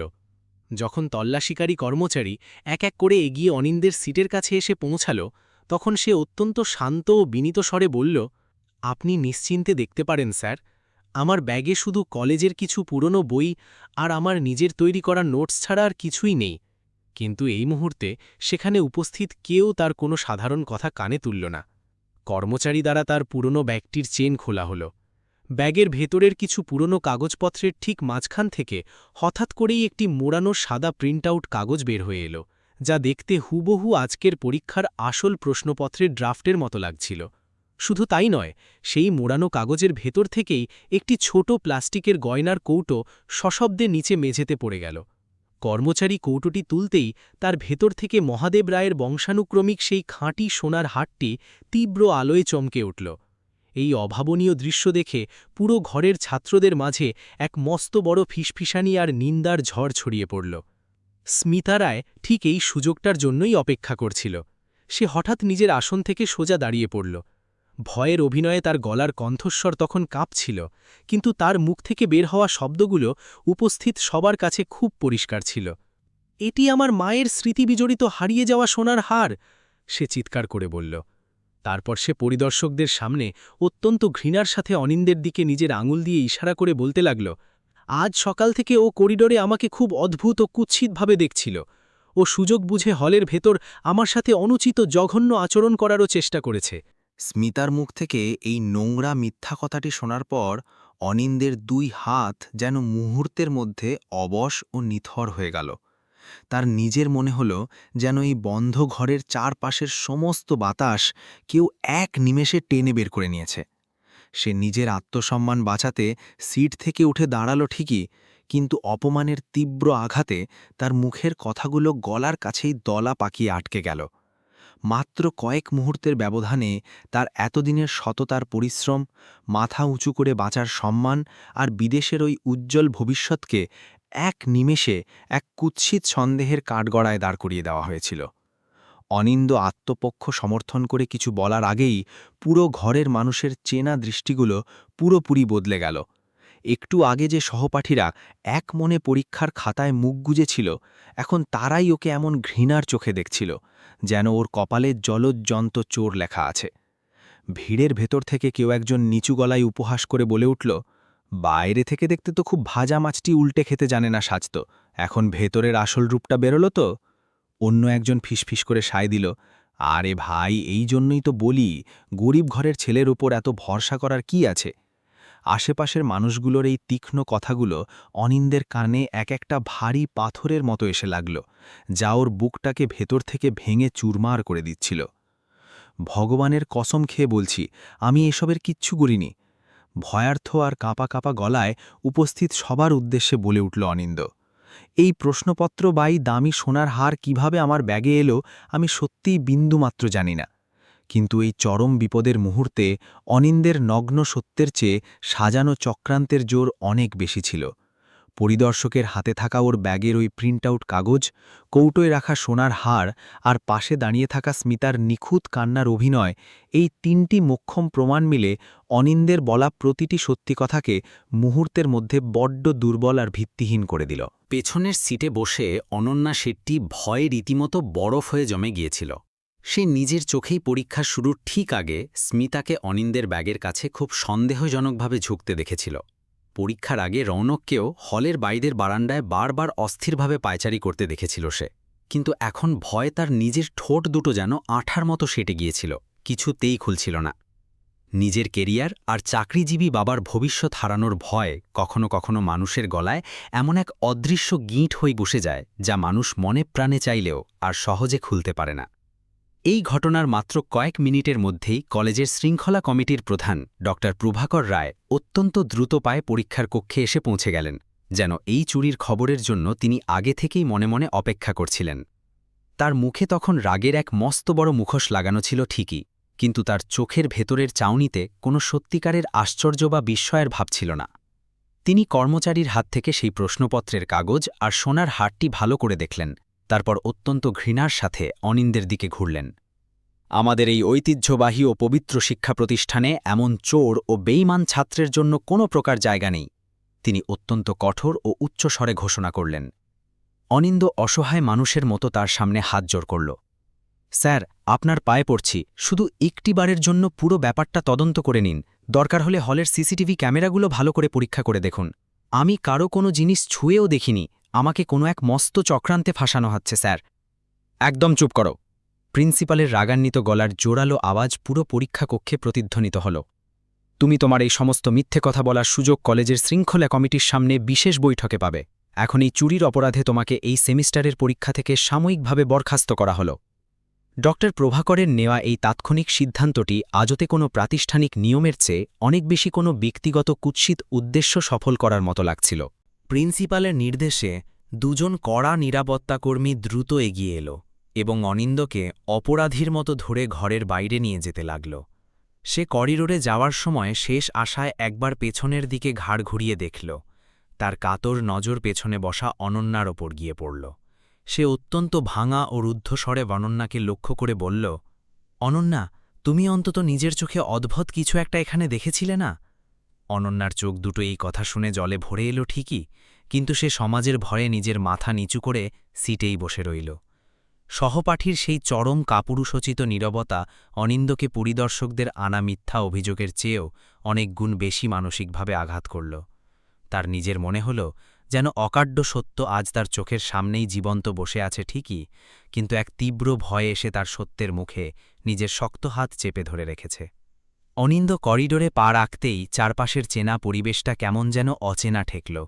গুটি কয়েক ছেলেপিলে পকেট থেকে তড়িঘড়ি মোবাইল ফোন বের করে নিল। মাথা নিচু করে অপরাধীর মতো হেঁটে যাচ্ছে অনিন্দ। ঠিক এই কোণ থেকে কেউ একজন সেই দৃশ্যটার ছোট্ট একটা ভিডিও ক্লিপ বানিয়ে নিল। অন্যজন আবার চুরির খবরটা বানিয়ে মেসেজ আকারে চালান করে দিল বন্ধুদের চ্যাট গ্রুপে। সমাজটা বোধহয় এমনই, ভালো খবরের ডানা গজাতে সময় লাগে, কিন্তু কুৎসিত অপবাদগুলো আলোর গতিতে ছোটে। দেখতে দেখতে মাত্র কয়েক মিনিটের মধ্যে কলেজের চার দেওয়াল ডিঙিয়ে বাইরের রাজপথ পর্যন্ত রটে গেল সেই মিথ্যা রটনা। আচার্য প্রফুল্লচন্দ্র ইনস্টিটিউটের ফার্স্ট বয় অনিন্দ নাকি প্রশ্নপত্র চুরি করতে গিয়ে হাতে নাতে ধরা পড়েছে। শুধু তাই নয়, সহপাঠী স্মিতা রায়ের সাথেও নাকি চরম অনুচিত আচরণ করেছে সে। প্রশাসনিক ব্লকের দরজার ওপাশে তখন অন্য প্রস্তুতি চলছিল। প্রিন্সিপাল ড প্রভাকর রায়ের টেবিলে আগে থেকেই প্রাতিষ্ঠানিক কাগজপত্র তৈরি ছিল। কোনো রকম খোঁজ খবর নেওয়া কিংবা নিরপেক্ষ তদন্তের বালাই নেই। স্রেফ নিজের ক্ষমতার জোরে অনিন্দের সাময়িক বহিষ্কারের চিঠিতে খসখস করে সই করে দিলেন তিনি। পাশেই দাঁড়িয়ে থাকা সিকিউরিটি গার্ডদের দিকে তাকিয়ে হুকুম দিলেন, অবিলম্বে লাতার পুলিশকে খবর দাও। অনিন্দ আর চোখের জল ধরে রাখতে পারল না। দুহাত জোর করে আকুল হয়ে কেঁদে উঠল সে। স্যার, আমি হাত জোড় করছি, আপনার এই অন্যায় আদেশ প্রত্যাহার করুন। ঘরে আমার একমাত্র অভিভাবক দিদা চরম অসুস্থ অবস্থায় শুয়ে আছেন। আমার এই বিদেশের স্কলারশিপটা যদি চলে যায় তবে ওনার হাসপাতালের চিকিৎসা একবারে মাঝপথে থেমে যাবে স্যার। আমি কোনো চোর নই। কিন্তু ড প্রভাকর রায়ের পাথুরে মুখে কোনো হেলদোল দেখা গেল না। অত্যন্ত ঠান্ডা ও নিষ্পৃহ স্বরে জবাব দিলেন, তোমার এই সমস্ত করুণ মনগড়া গল্প এখানে নয়, সোজা আদালতে গিয়ে বিচারকের সামনে বলো। এদিকে সেই রটনার বিষাক্ত হাওয়া তখন কলেজের সীমানা পেরিয়ে পৌঁছে গেছে আনন্দনগরের রেলওয়ে কলোনির বস্তি এলাকায়। পাড়ার একটি ছোট ছেলে হন্তধন্ত হয়ে মালতী মাসির দোকানে এসে আধা খ্যাচড়াভাবে ঘটনার কথা জানাল। কথাটি শোনা মাত্রই মালতী মাসির মুখের সমস্ত রং ফ্যাকাশে হয়ে গেল। দোকানে বসে তখন চা খাচ্ছিল রফিক চাচা। সে কথা শুনে বিন্দুমাত্র দেরি না করে নিজের অটোর হ্যান্ডেল ঘোরাল এবং সোজা দয়াময়ী দিদার জীর্ণ ঘরের দিকে তীব্র গতিতে গাড়ি টানল। দিদা তখন প্রতিদিনের মতোই নিজের ভাঙা দরজার কাছে একলা চুপটি করে বসেছিলেন। তার কাঁপা কাঁপা হাতে তখনও শক্ত করে ধরা ছিল অনিন্দের রেখে যাওয়া সেই ওষুধের পুরনো চিরকুটটি। যখন রফিক চাচা তাকে অত্যন্ত সাবধানে জানালো যে অনিন্দের ওপর কলেজে এত বড় একটা চুরির অভিযোগ উঠেছে, তখন বৃদ্ধার মুখের সমস্ত রক্ত যেন এক নিমেষে শুষে নিয়ে মুখটা একেবারে সাদা হয়ে গেল। তিনি কাঁপতে কাঁপতে রুদ্ধ কণ্ঠে বললেন, আমার ঘরের অনিন্দ জীবনে কখনো এমন কোনো পাপ কাজ করতে পারে না। কথাটা শোনা মাত্রই বৃদ্ধার বুকে যেন একটা হাতুড়ির ঘা পড়ল। ওনার কুঁচকে যাওয়া হাতটা অবশ হয়ে বুকের বাঁ দিকে চলে গেল, আর শরীরটা আলগা হয়ে মাটির দিকে হেলে পড়তে লাগল। রফিক চাচা একদম শেষ মুহূর্তে ওনাকে হাত বাড়িয়ে ধরে ফেলল, মাটিতে পড়ে যেতে দিল না। ওদিকে মালতী মাসিও তখন দোকান খোলা রেখেই কাঁদতে কাঁদতে হন্তধন্ত হয়ে ছুটে এসেছে। দুজনে মিলে ধরাধরি করে আধো অচেতন বুড়িকে অটোর পেছনের সিটে কোনো মতে শুইয়ে দিল। 1 সেকেন্ড নষ্ট না করে রফিক অটোর অ্যাক্সিলারেটর চেপে ধরল, সোজা শহরের KR হাসপাতালের এমার্জেন্সি ওয়ার্ডের দিকে। ঠিক তখনই কলেজের মেন গেটের বাইরে পুলিশের গাড়িটা সাইরেন বাজাতে বাজাতে এসে দাঁড়িয়েছে। গার্ডরা যখন অনিন্দকে অফিস থেকে বের করে আনল, ওর হাত দুটো একদম খালি ছিল, কিন্তু মনের ভেতর এক অদ্ভুত দম বন্ধ করা অনুভূতি হচ্ছিল, যেন অদৃশ্য কোনো ভারী শিকল এসে ওর সারা শরীর, ওর পুরো ভবিষ্যৎটাকে আষ্টেপিষ্টে বেঁধে ফেলেছে। আজকের সকালটা কত সুন্দর একটা আশা নিয়ে শুরু হয়েছিল, আর দুপুরের সূর্যটা মাথার উপর আসতেই পুরো জীবনটা যেন এক নিরেট অন্ধকারে ঢেকে গেল। লোহার মস্ত বড় গেটটা পার হয়ে যখন পুলিশের গাড়িটা রাস্তায় উঠল, অনিন্দ জানালার কাঁচ দিয়ে বিষণ্ণ চোখে শেষবারের মতো ওর ভালোবাসার কলেজটার দিকে তাকাল। এই সেই চেনা বিল্ডিং, যেখানে ও নিজের ভবিষ্যতের কত স্বপ্ন, কত আশা তিল তিল করে বুনেছিল, অথচ আজ ওই দেওয়ালগুলোই যেন ওর দিকে অচেনা, অপরাধী এক দৃষ্টিতে তাকিয়ে আছে, যেখানে ও কোনোদিন পাই রাখেনি। লোকাল থানায় এনে ওকে সোজা লকআপে ঢুকিয়ে দেওয়া হলো। শুরু হলো পুলিশের রুক্ষ কর্কশ জেরা। ওদের প্রতিটা প্রশ্ন আর চোখের চাউনিতেই একটা জিনিস পরিষ্কার, ওরা সত্যটা জানতে চায় না। ওরাই আগে থেকে ধরে নিয়েছে অনিন্দই অপরাধী। থানার কারও কোনো আগ্রহ নেই ও নির্দোষ নাকি দোষী তা বোঝার। ওদের দরকার শুধু কেসের কাগজে চুরির ধারাগুলো সাজিয়ে ফাইলটা বন্ধ করা। অনিন্দ গরাদ ধরে অনবরত একটা কথাই বলে যাচ্ছিল, আমি কিচ্ছু করিনি স্যার, আমি চোর নই। কিন্তু কোনো প্রমাণ ছাড়া ওর ওই অসহায় আকুতিগুলো থানার 4 দেওয়ালে ধাক্কা খেয়ে ওর নিজের বুকেই ফিরে আসছিল। কেউ শুনল না ও কথা। বাইরে তখন আকাশ অন্ধকার করে সন্ধ্যা নেমে এসেছে। ঠিক সেই মুহূর্তে থানার সদর দরজার ওপাশে একটা গম্ভীর, ভারী অথচ অসম্ভব শান্ত এক বয়স্ক কণ্ঠস্বর ভেসে এলো, এই ছেলেটিকে আমার অনুপস্থিতিতে আর একটাও আইনি প্রশ্ন করা যাবে না। যিনি ভেতরে ঢুকলেন, ওনাকে এদেশের মানুষ এক নামে চেনে, আন্তর্জাতিক স্তরে নাম ডাক থাকা প্রাক্তন অধ্যাপক নারায়ণ মূর্তি। বয়সের ভারে মাথার চুলগুলো ধবধবে সাদা হয়ে গেছে বটে, কিন্তু চোখের সেই তীক্ষ্ণ চাউনি এখনও কোনো তরুণের চেয়ে কম নয়। এককালে দেশের সবচেয়ে তুহর আইনজীবী ছিলেন তিনি। আইনের খুঁটিনাটি ও জটিল প্যাঁচগুলো ওনার নখদর্পণে ছিল, ঠিক যেমন একজন পুরোহিতের ঠোঁটের আগায় থাকে নিত্যদিনের মন্ত্র। ডিউটি অফিসারের টেবিলের সামনে দাঁড়িয়ে ওনার চেনা গাম্ভীর্যে আইনের ধারাগুলো আওড়াতে লাগলেন। কোনো রকম নিরপেক্ষ তদন্ত ছাড়া কলেজ কর্তৃপক্ষ কিভাবে এত তাড়াহুড়ো করে একটা ছেলেকে সাসপেন্ড করার একতরফা সিদ্ধান্ত নিল, তার আইনি ভিত্তি নিয়েই মস্ত বড় প্রশ্ন তুলে দিলেন তিনি।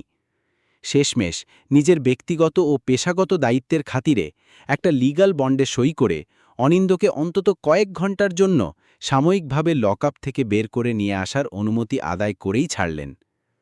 থানার বাইরে পা রাখতেই অনিন্দ আর নিজেকে ধরে রাখতে পারল না। এতক্ষণের চেপে রাখা মানসিক ধকলটা যেন এক নিমেষে বাঁধ ভেঙে বেরিয়ে এলো। ও সোজা প্রবীণ অধ্যাপকের পায়ের কাছে মাটিতে ভেঙে পড়ল। স্যার, আমার দিদা হার্ট অ্যাটাক করে হাসপাতালে মৃত্যুর সাথে লড়াই করছেন। আমি যদি আজ রাতে কোনোভাবে ওনার কাছে গিয়ে নিজের নির্দোষ হবার সত্যটা জানাতে না পারি, তবে হয়তো দিদার। কথা বলতে বলতে ওর গলা বুঝে এলো, চোখ দিয়ে অঝরে জল পড়তে লাগল। অধ্যাপক নারায়ণমূর্তি পরম মমতায় নিজের 2 হাত দিয়ে অনিন্দের কাঁধ ধরে ওকে মাটি থেকে টেনে তুললেন। এখন কান্নাকাটি করার সময় নয় অনিন্দ, মনে রাখিস এই মুহূর্তে তোর কাছে নিজের সততা প্রমাণ করার জন্য ২৪ ঘণ্টাও সময় অবশিষ্ট নেই।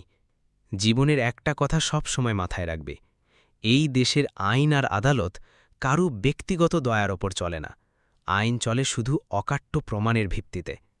তুই যদি সত্যি তোর অসুস্থ দিদাকেই অপবাদের হাত থেকে বাঁচাতে চাস, তবে সমাজ আর কলেজের সামনে নিজেকে নির্দোষ প্রমাণ করতে হবে, শুধু মুখের কথায় নয়, আইনি প্রমাণ দিয়ে আদালতের বুকে। থানা থেকে বেরিয়ে তারা দুজনে সোজা পৌঁছালেন শহরের কেআর হাসপাতালের সিসিইউ বিভাগের সামনে। কাঁচের বন্ধ দরজার ওপারে দয়াময়ী দিদা মুখে অক্সিজেনের মাস্ক আর শরীরে নানা রকম তার জড়ানো অবস্থায় অচেতন হয়ে শুয়ে আছেন। অনিন্দ দূর থেকে কাঁচের ওপর হাত রেখে পরম মমতায় ওনাকে এক নজর দেখল। ও ইচ্ছে করেই কেবিনের ভেতরে গেল না, কারণ ওর মনে একটা বড় ভয় ছিল যে ওর এই মলিন আর বিধ্বস্ত মুখটা দেখলে দিদা হয়তো মানসিকভাবে আরও বেশি ভেঙে পড়বেন।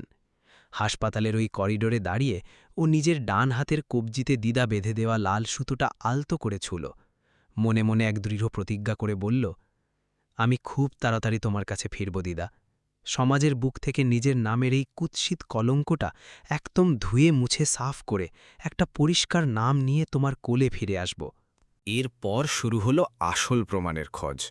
দুজনে মিলে পায়ে হেঁটে প্রথমেই গেলেন মালতী মাসির সেই ইডলির দোকানে। মাসি কিছু জিজ্ঞেস করার আগেই নিজের চোখের জলটুকু আঁচলে মুছে কাউন্টারের নিচ থেকে দোকানের পুরনো হাজিরা রেজিস্টার খাতাটা বের করে অধ্যাপকের হাতে দিলেন। সেখানে প্রতিদিন অনিন্দর দোকানে আসার আর কাজ শেষ করে বেরোনোর নিখুঁত সময় লেখা ছিল।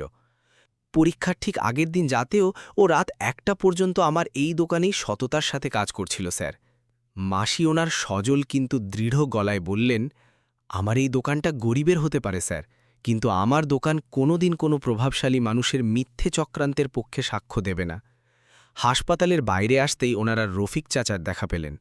রফিক চাচা বেশ উত্তেজিত হয়ে জানালেন যে পরীক্ষার আগের দিন মাঝরাতে যখন তিনি শেষ কাস্টমার নামিয়ে ফিরছিলেন, তখন কলেজের অ্যাডমিনিস্ট্রেটিভ বিল্ডিংয়ের পেছনের অন্ধকার গেটের সামনে রৌনকের সেই কালো রঙের দামি গাড়িটা পার্ক করা অবস্থায় দেখেছিলেন।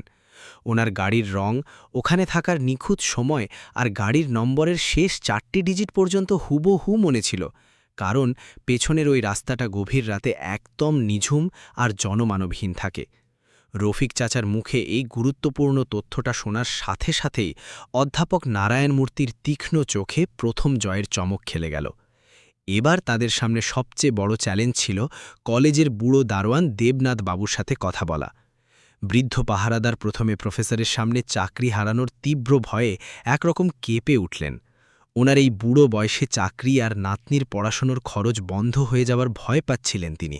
কিন্তু অনিন্দ যখন চোখের জল ফেলে বিনীতভাবে শুধু এতটুকুই বলল, দাদু, যদি আজ আপনিও সমাজের এই প্রভাবশালী অন্যায়ের সামনে এভাবে ভয় পেয়ে চুপ করে থাকেন, তবে আমার অসুস্থ দিদা হাসপাতালের বিছানায় আমাকে সারা জীবন আস্ত একটা চোর ভেবেই এই পৃথিবী ছেড়ে চলে যাবেন। অনিন্দর মুখের এই আকুল আর করুণ কথাটা শোনামাত্রই দেবনাথবাবুর বৃদ্ধ চোখ দুটো এক নিমেষে জলে ভরে এলো। তিনি নিজের সমস্ত ভয় কাটিয়ে অবশেষে সত্য স্বীকার করে নিলেন। তিনি জানালেন যে পরীক্ষার আগের দিন মাঝরাতে রৌনককে প্রশাসনিক ভবনের পেছনের তালা খুলে চুপি চুপি ভেতরের দিকে যেতে দেখেছিলেন। ওনার গলার আওয়াজ বয়সের ভারে আর ভয়ে কিছুটা দুর্বল ছিল ঠিকই, কিন্তু ওনার মুখ থেকে বের হওয়া সেই সত্যের ভিত্তি অত্যন্ত মজবুত আর অকাট্য ছিল। দেখতে দেখতে রাত আরও অনেক গভীর হয়ে আসছিল। অধ্যাপক নারায়ণ মূর্তি বিন্দুমাত্র সময় নষ্ট না করে ওনার এক পুরনো পরিচিত আন্তর্জাতিক বীমা তদন্ত বিশেষজ্ঞ শ্রীনিবাস বাবুর সাথে সরাসরি যোগাযোগ করলেন। স্মিতার হারিয়ে যাওয়া সেই সোনার হারের ওপর লাগানো আধুনিক জিপিএস ট্র্যাকারের সমস্ত নিখুঁত ডিজিটাল রেকর্ড বীমা কোম্পানির অত্যন্ত সুরক্ষিত ক্লাউড সিস্টেমে প্রতি সেকেন্ডের হিসেবে নথিভুক্ত ছিল। অধ্যাপক মূর্তির পাঠানো আইনি নোটিশ আর জরুরি অনুরোধের পর বীমা কোম্পানির হেড অফিস থেকে তারা সেই হারের প্রাথমিক অবস্থান ও সময়ের একটি অফিসিয়াল স্যাটেলাইট রিপোর্ট হাতে পেলেন। সেই ডিজিটাল রিপোর্টটি অনিন্দর ওপর সাজানো চক্রান্তের মস্ত বড় পর্দাটা এক নিমেষে টেনে নামিয়ে দিল। রিপোর্টে পরিষ্কার দেখা গেল যে পরীক্ষা শুরু হওয়ার ঠিক আগের মুহূর্ত পর্যন্ত সোনার হারটি স্মিতার নিজের শরীরের কাছেই সচল অবস্থায় ছিল। এরপর পরীক্ষা শুরু হওয়ার ঠিক 5 মিনিটের মাথায় সেটি মাত্র কয়েক মিনিটের জন্য অনিন্দর বসার সিটের কাছে পৌঁছায়, আর তারপর থেকে হলের ইনভিজিলেটররা উদ্ধার করার সময় পর্যন্ত সেটি অনিন্দর ব্যাগের ভেতরেই এক জায়গায় স্থির হয়ে থেমেছিল। তার মানে পরীক্ষা শুরু হওয়ার আগে অনিন্দর ব্যাগে ওই হার থাকার কোনো বাস্তব সুযোগই ছিল না। সব শেষে গভীর রাতে অনন্যা শেট্টিকে প্রফেসরের চেম্বারে ডেকে পাঠানো হলো। মেয়েটি প্রথমে অনেকক্ষণ ভয়ে চুপ করে ফুঁপিয়ে কাঁদতে থাকল। তারপর নিজের চোখের জল মুছতে মুছতে চরম অনুশোচনার সাথে বলল, আমি পরীক্ষা শুরু হওয়ার ঠিক পরেই নিজের চোখে স্মিতাফে কোনো একটা ছুতোয় অনিন্দর ব্যাগের কাছে খুব সন্দেহজনকভাবে ঝুঁকতে দেখেছিলাম, আর রৌনককে বাইরে করিডোরে অত্যন্ত অস্থির হয়ে পায়চারি করতে দেখেছিলাম। আমার নিজের ক্যারিয়ার নষ্ট হওয়ার বড্ড ভয় লেগেছিল স্যার, তাই আমি তখন হলের ভেতর সবার সামনে মুখ খোলার সাহস পাইনি স্যার। প্রবীণ অধ্যাপক নারায়ণ মূর্তি তার মাথায় হাত রেখে অত্যন্ত শান্ত ও গম্ভীর গলায় বললেন, জীবনের একটা কথা সবসময় মনে রাখবে মা, মানুষের ভেতরের সাময়িক ভয় কখনো কোনো পরম সত্যকে কিছুটা দেরি করিয়ে দিতে পারে ঠিকই, কিন্তু সত্যকে এই পৃথিবী থেকে কোনোদিন পুরোপুরি মুছে দিতে পারে না। সকাল হতে এখন ঘড়ির কাঁটায় মাত্র আর কয়েক ঘণ্টা বাকি। প্রফেসরের টেবিলের ওপর এখন একে একে অনিন্দর নির্দোষ হবার সমস্ত অকাট্য প্রমাণ, দোকানের রেজিস্টার খাতার কপি, রৌনকের গাড়ির সিসিটিভি তথ্য, দোয়াররক্ষীর বয়ান এবং বীমা কোম্পানির ডিজিটাল ট্র্যাকার রিপোর্ট সুন্দর করে সাজিয়ে রাখা ছিল। অনিন্দর নিজের জীবনে আজ প্রথমবার বুকের গভীর থেকে এক স্বস্তির দীর্ঘশ্বাস নিল। লড়াই এখনও পুরোপুরি জেতা হয়নি ঠিকই, কিন্তু এখন আর তার অসহায় হাতে শুধু ঈশ্বরের কাছে প্রার্থনা নয়, অন্যায়ের বিরুদ্ধে বুক চিতিয়ে লড়াই করার মতো এক মস্ত বড় আইনি প্রমাণও ছিল। পরের দিন সকাল হতেই রূপনগর শহরের রাজপথগুলোতে দীপাবলির উৎসবের চেনা শোরগোল আর ব্যস্ততা আবার নতুন করে ফিরে এসেছিল। কিন্তু অনিন্দর ক্লান্ত চোখে সারা রাত এক ফোঁটা ঘুম না হওয়ার কারণে জাগার ক্লান্তি খুব পরিষ্কার দেখা যাচ্ছিল। তা সত্ত্বেও তার পা দুটো এখন আর আগের মতো অপমানের ভয়ে বিন্দুমাত্র কাঁপছিল না। অধ্যাপক নারায়ণ মূর্তি নিজের চেম্বারে বসে সমস্ত আইনি কাগজ খুব যত্ন করে একটি খয়েরি রঙের অফিসিয়াল ফোল্ডারে গুছিয়ে রাখলেন। বীমা কোম্পানির ডিজিটাল ইউএসবি ড্রাইভটি নিজের কোটের পকেটে সাবধানে ঢোকালেন এবং অনিন্দর দিকে তাকিয়ে অত্যন্ত আত্মবিশ্বাসের সাথে বললেন, আজ কলেজের শৃঙ্খলা কমিটির সামনে গিয়ে আমাদের নিজেদের গলা চড়ানোর কোনো প্রকার দরকার নেই অনিন্দ। সত্যের নিজস্ব একটা মস্ত বড় শক্তি থাকে, আমাদের শুধু আজ সেই সত্যকে প্রমাণের সাহায্যে সবার সামনে পরিষ্কারভাবে তুলে ধরতে হবে। কলেজে ওই দিন সকাল সকাল শৃঙ্খলা কমিটির এক বিশেষ জরুরি বৈঠক ডাকা হয়েছিল, কিন্তু এটি কোনো সাধারণ প্রাতিষ্ঠানিক বৈঠক ছিল না। মহাদেব রায় নিজের রাজনৈতিক ও সামাজিক প্রভাব খাটিয়ে আগে থেকেই স্থানীয় বহু নামী সংবাদমাধ্যমের সাংবাদিকদের ক্যামেরাসহ কলেজের মিটিং রুমের বাইরে ডাকিয়ে নিয়ে এসেছিলেন। তার অহংকারী মনে হতো যে আজ মিডিয়ার ক্যামেরার সামনে অনিন্দকে আস্ত একটা চোর ও অপরাধী প্রমাণ করে দিতে পারলে সমাজ ও সংবাদমাধ্যমের সামনে তার মেয়ে স্মিতার ভাবমূর্তি ও যোগ্যতা আরও অনেক বেশি মজবুত ও উজ্জ্বল হয়ে যাবে। কলেজের মিলনায়তনের ভেতরে কমিটির সমস্ত শিক্ষক, কলেজের ছাত্রছাত্রী, প্রশাসনিক কর্মচারী এবং কিছু নামী মিডিয়ার প্রতিনিধিরা আসন গ্রহণ করে বসেছিলেন। সামনের প্রধান মঞ্চের মাঝখানে ড প্রভাকর রায় অত্যন্ত গম্ভীর ও রাগান্বিত মুখ করে নিজের প্রধান বিচারকের চেয়ারে বসেছিলেন। তার ঠিক ডান পাশের সিটেই স্মিতা রায় বসেছিল, যার মুখে তখন ক্লান্তি এবং এক মস্ত বড় দুঃখের নিখুঁত অভিনয় ফুটে উঠছিল।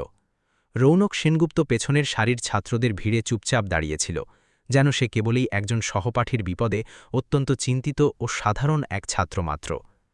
অনিন্দ এবং প্রবীণ অধ্যাপক নারায়ণ মূর্তি যখন একসাথে অত্যন্ত শান্ত ও দৃঢ় পায়ে মিলনায়তনের হলের ভেতরে এসে প্রবেশ করলেন, তখন উপস্থিত সবার মাঝে এক হালকা ফিসফিসানি আর গুঞ্জন ছড়িয়ে পড়ল। চারপাশের কিছু চেনা মুখে অনিন্দর প্রতি তীব্র অবজ্ঞা ও ঘৃণা প্রকাশ পাচ্ছিল, আবার কিছু মানুষের চোখের দৃষ্টির ওপর তীব্র কৌতূহল কাজ করছিল। অনিন্দ আজ হলের ভেতরে ঢোকার পর ভয় বা লজ্জায় কারোর থেকে নিজের চোখ সরাল না। তার চেনা মুখে এই মুহূর্তে কোনো অপমানের গভীর আঘাত বা সারারাত জাগার ক্লান্তি নয়, বরং এক পরম শান্ত ও অদম্য আত্মবিশ্বাসের দৃঢ়তা প্রকাশ পাচ্ছিল। অধ্যাপক নারায়ণ মূর্তি কমিটির সামনে এগিয়ে গিয়ে অত্যন্ত গম্ভীর কণ্ঠে বলতে শুরু করলেন, আজ আমরা এখানে কলেজ কর্তৃপক্ষের কাছে কোনো প্রকার করুণা বা দয়ার ভিক্ষা চাইতে আসিনি। আমরা আজ কেবল শৃঙ্খলা কমিটির সামনে সেই পরম নগ্ন সত্য কথাটিকে অকাট্য প্রমাণের সাহায্যে তুলে ধরতে এসেছি, যাকে গতকাল এই কলেজের কিছু ক্ষমতাশালী মানুষ অত্যন্ত তাড়াহুড়ো এবং নিজেদের পদের প্রভাব খাটিয়ে চিরতরে চেপে দেওয়ার একটা মস্ত বড় অপচেষ্টা করেছিলেন। ডক্টর প্রভাকর রায় টেবিল চাপড়ে অত্যন্ত কঠোর ও কর্কশ্বরে বললেন, আপনাদের অবান্তর কথা শোনার মতো সময় আমাদের নেই। আপনাদের নিজের বক্তব্য পেশ করার জন্য মাত্র 10 মিনিট সময় দেওয়া হল। প্রবীণ অধ্যাপক নারায়ণ মূর্তি তার মুখে এক হালকা ও রহস্যময় হাসির রেখা ফুটিয়ে অত্যন্ত শান্তভাবে জবাব দিলেন, এই পৃথিবীতে পরম সত্য প্রকাশের জন্য এর চেয়ে বেশি সময়ের কোনোদিন কোনো প্রয়োজনই পড়ে না স্যার। কলেজের শৃঙ্খলা কমিটির বিশেষ বৈঠকে সবার প্রথমেই মালতী মাসির দোকানের সেই কাজের রেজিস্টার খাতাটি প্রমাণ হিসাবে পেশ করা হল। সেখানে স্পষ্ট লেখা ছিল যে পরীক্ষার ঠিক আগের দিন রাতেও অনিন্দ অনেক রাত পর্যন্ত ওই দোকানেই অত্যন্ত সততার সাথে নিজের কাজ করছিল। এরপর রফিক চাচা নিজের সাক্ষ্য দেওয়ার জন্য সবার সামনে উঠে দাঁড়াল। এত বড় মানুষের সামনে তার গলার আওয়াজে কিছুটা ঘাবড়ে যাওয়ার ভাব প্রকাশ পাচ্ছিল ঠিকই, কিন্তু তার মুখ থেকে বের হওয়া প্রতিটি শব্দ ছিল অত্যন্ত সোজাসাপটা আর সত্য। সে কমিটিকে স্পষ্ট জানাল যে পরীক্ষার আগের রাতে সে রৌনকের সেই দামি গাড়িটিকে প্রশাসনিক ভবনের পেছনের নির্জন গেটের সামনে দাঁড়িয়ে থাকতে দেখেছিল। এই অকাট্য কথা শোনা মাত্রই রৌনকের মুখটা এক মুহূর্তের জন্য চোরের মতো ফ্যাকাশে হয়ে গেল, তবে সে অত্যন্ত চতুরতার সাথে সঙ্গে সঙ্গে নিজেকে সামলে নিল। এরপর বুড়ো দারোয়ান দেবনাথবাবুকে নিজের বয়ান দেওয়ার জন্য ডাকা হল। প্রবীণ পাহারাদারের 2 হাত চরম আশঙ্কায় ভীষণভাবে কাঁপছিল। তিনি ঘরের চারদিকে একলা অসহায় চোখে তাকালেন, যেন চাকরি হারানোর আতঙ্ক, চরম দারিদ্র্য আর এক মস্ত বড় ভয় এখনও তার বৃদ্ধ কাঁধের ওপর পাথরের মতো চেপে বসে আছে। এরপর সমাজের প্রভাবশালী মানুষদের সামনে নিজের মাথা নিচু করে তিনি কম্পিত কণ্ঠে বললেন, আমি নিজে ওই রাতে রৌনক সাহেবকে অনেক রাতে প্রশাসনিক ভবনের ভেতরে চুপি চুপি ঢুকতে দেখেছিলাম। আমি চাকরি হারানোর ভয়ের কারণে কাল পর্যন্ত চুপ ছিলাম। অন্যায়ের সামনে এভাবে ভয় পেয়ে চুপ থাকাটা সত্যি আমার এক মস্ত বড় ভুল ছিল। দেবনাথবাবুর এই সত্য স্বীকারোক্তি শোনা মাত্রই পুরো মিলনায়তন হলের ভেতরে এক থমথমে নীরবতা ছড়িয়ে পড়ল। চারপাশের মানুষের এতক্ষণের কুৎসিত ফিসফিসানি এবার পুরোপুরি বন্ধ হয়ে গিয়েছিল। পরিস্থিতি বেগতিক দেখে রৌনক সঙ্গে সঙ্গে চিৎকার করে বলে উঠল, এসব সম্পূর্ণ মিথ্যে আর সালানো গল্প। একজন সামান্য বুড়ো গার্ডের মুখের ভিত্তিহীন কথায় তো আর কোনো অপরাধ প্রমাণ হয় না। তার এই কথার পিঠে অধ্যাপক নারায়ণ মূর্তি বিন্দুমাত্র উত্তেজিত না হয়ে নিজের পকেট থেকে সেই ডিজিটাল ইউএসবি ড্রাইভটি বের করলেন। প্রজেক্টরের স্ক্রিনে এবার আন্তর্জাতিক বীমা কোম্পানির স্যাটেলাইট স্থান ও সময়ের অফিসিয়াল রিপোর্টটি প্রদর্শন করা হল। তাতে সেই দামি সোনার হাটটির প্রতিটি সেকেন্ডের জিপিএস ট্র্যাক রেকর্ড একেবারে পরিষ্কার ফুটে উঠল। সবাই দেখল পরীক্ষা শুরু হওয়ার ঠিক পূর্ব মুহূর্ত পর্যন্ত সেই হাটটি স্মিতার নিজের শরীরের কাছেই সচল ছিল। তারপর পরীক্ষা শুরু হওয়ার ঠিক 5 মিনিটের মাথায় সেটি কয়েক মিনিটের জন্য অনিন্দর সিটের কাছে চলে যায় এবং এর পর থেকে পরিদর্শকরা উদ্ধার করার সময় পর্যন্ত সেটি অনিন্দর বাগের ভেতরেই এক জায়গায় স্থির হয়ে থেমেছিল। স্ক্রিনের রিপোর্টের দিকে আঙ্গুল তুলে অধ্যাপক মূর্তি গম্ভীর কণ্ঠে বললেন, যদি এই মহামূল্যবান হাটটি আসলেই অনিন্দ চুরি করে থাকে, তবে পরীক্ষা শুরু হওয়ার পরেও সেই চুরির সামগ্রী অভিযুক্তের কাছে না থেকে খোদ অভিযোগকারিনীর নিজের শরীরের কাছে কেন ছিল? অধ্যাপকের এই মোক্ষম প্রশ্নে স্মিতার চোখের এতক্ষণের সস্তা কান্নার আর্দ্রতা হঠাৎ এক নিমেষে শুকিয়ে গেল।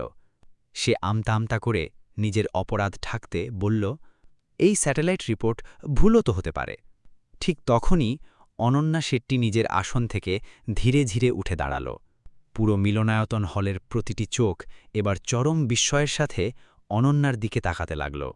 তার মুখটি আশঙ্কায় ফ্যাকাশে দেখাচ্ছিল ঠিকই, কিন্তু এবার সত্যের ডাকে তার ঠোঁট দুটো আর ভয়ে বন্ধ রইল না। সে সবার সামনে দাঁড়িয়ে অত্যন্ত দৃঢ় কণ্ঠে বলল, আমি পরীক্ষা শুরু হওয়ার ঠিক পরেই নিদের চোখে স্মিতাকে কোনো একটা ছুতোয় অনিন্দর ব্যাগের কাছে খুব সন্দেহজনকভাবে ঝুঁকতে দেখেছিলাম। শুধু তাই নয়, আমি করিডরে দাঁড়িয়ে থাকা রৌনককে বাইরে থেকে জানলা দিয়ে হলের ভেতর বারবার ইশারা করতেও দেখেছি। আমি নিজের ক্যারিয়ার নষ্ট হওয়ার মস্ত বড় ভয় পেয়ে গিয়েছিলাম স্যার, তাই কাল হলরুমে মুখ খোলার সাহস পাইনি। কিন্তু আজ আমি বুঝতে পেরেছি যে আমার এই কাপুরুষোচিত নীরবতার কারণে আজ একজন সম্পূর্ণ নির্দোষ ও মেধাবী ছাত্রের পুরো জীবনটা চিরতরে নষ্ট হয়ে যেতে পারত। অনন্যার মুখ থেকে বের হওয়া সেই একটি মাত্র সত্য বাক্য মুহূর্তের মধ্যে পুরো হলের ভেতরের বিষাক্ত বাতাসকে সম্পূর্ণ বদলে দিল। কলেজের যে শিক্ষক ও সহপাঠী মানুষেরা গতকাল পর্যন্ত অনিন্দকে এক জঘন্য চোরের মতো সন্দেহের কুৎসিত নজরে দেখছিল, এখন সত্য জানার পর তাদের নিজেদের চোখেই এক চরম লজ্জা ও অপরাধ বোধ নামতে শুরু করল। স্মিতার বাবা মহাদেব রায় লজ্জায় নিজের ভিআইপি চেয়ারেই পাথরের মতো জমে রইলেন। প্রিন্সিপাল ডক্টর প্রভাকর রায় নিজের ক্ষমতা জাহির করে কিছু কথা বলার ব্যর্থ চেষ্টা করলেন ঠিকই, কিন্তু অপমানের তীব্রতায় মুখের সমস্ত শব্দ যেন এই মুহূর্তে তাকে চিরতরে ছেড়ে চলে যাচ্ছিল। অধ্যাপক মূর্তি সবার উদ্দেশ্যে নিজের শেষ বক্তব্য পেশ করে বললেন, এই আইনি লড়াইটি আজ শুধু একজন সাধারণ ছাত্রের আত্মসম্মান রক্ষার নয়, এটি আসলে আমাদের শিক্ষাবেদিরে নৈতিকতার উপর এক মস্ত বড় প্রশ্ন যে আমাদের এই নামী শিক্ষা প্রতিষ্ঠানে কোনো গরিব ঘরের ছেলের মুখ থেকে সত্য কথা শোনার আগেই কি কেবল তার দারিদ্র্যের কারণে তাকে অপরাধী ও দোষী বলে মেনে নেওয়া হবে। অনিন্দ আজ প্রথমবার পুরো হলের সামনে নিজের পক্ষে কথা বলতে শুরু করল।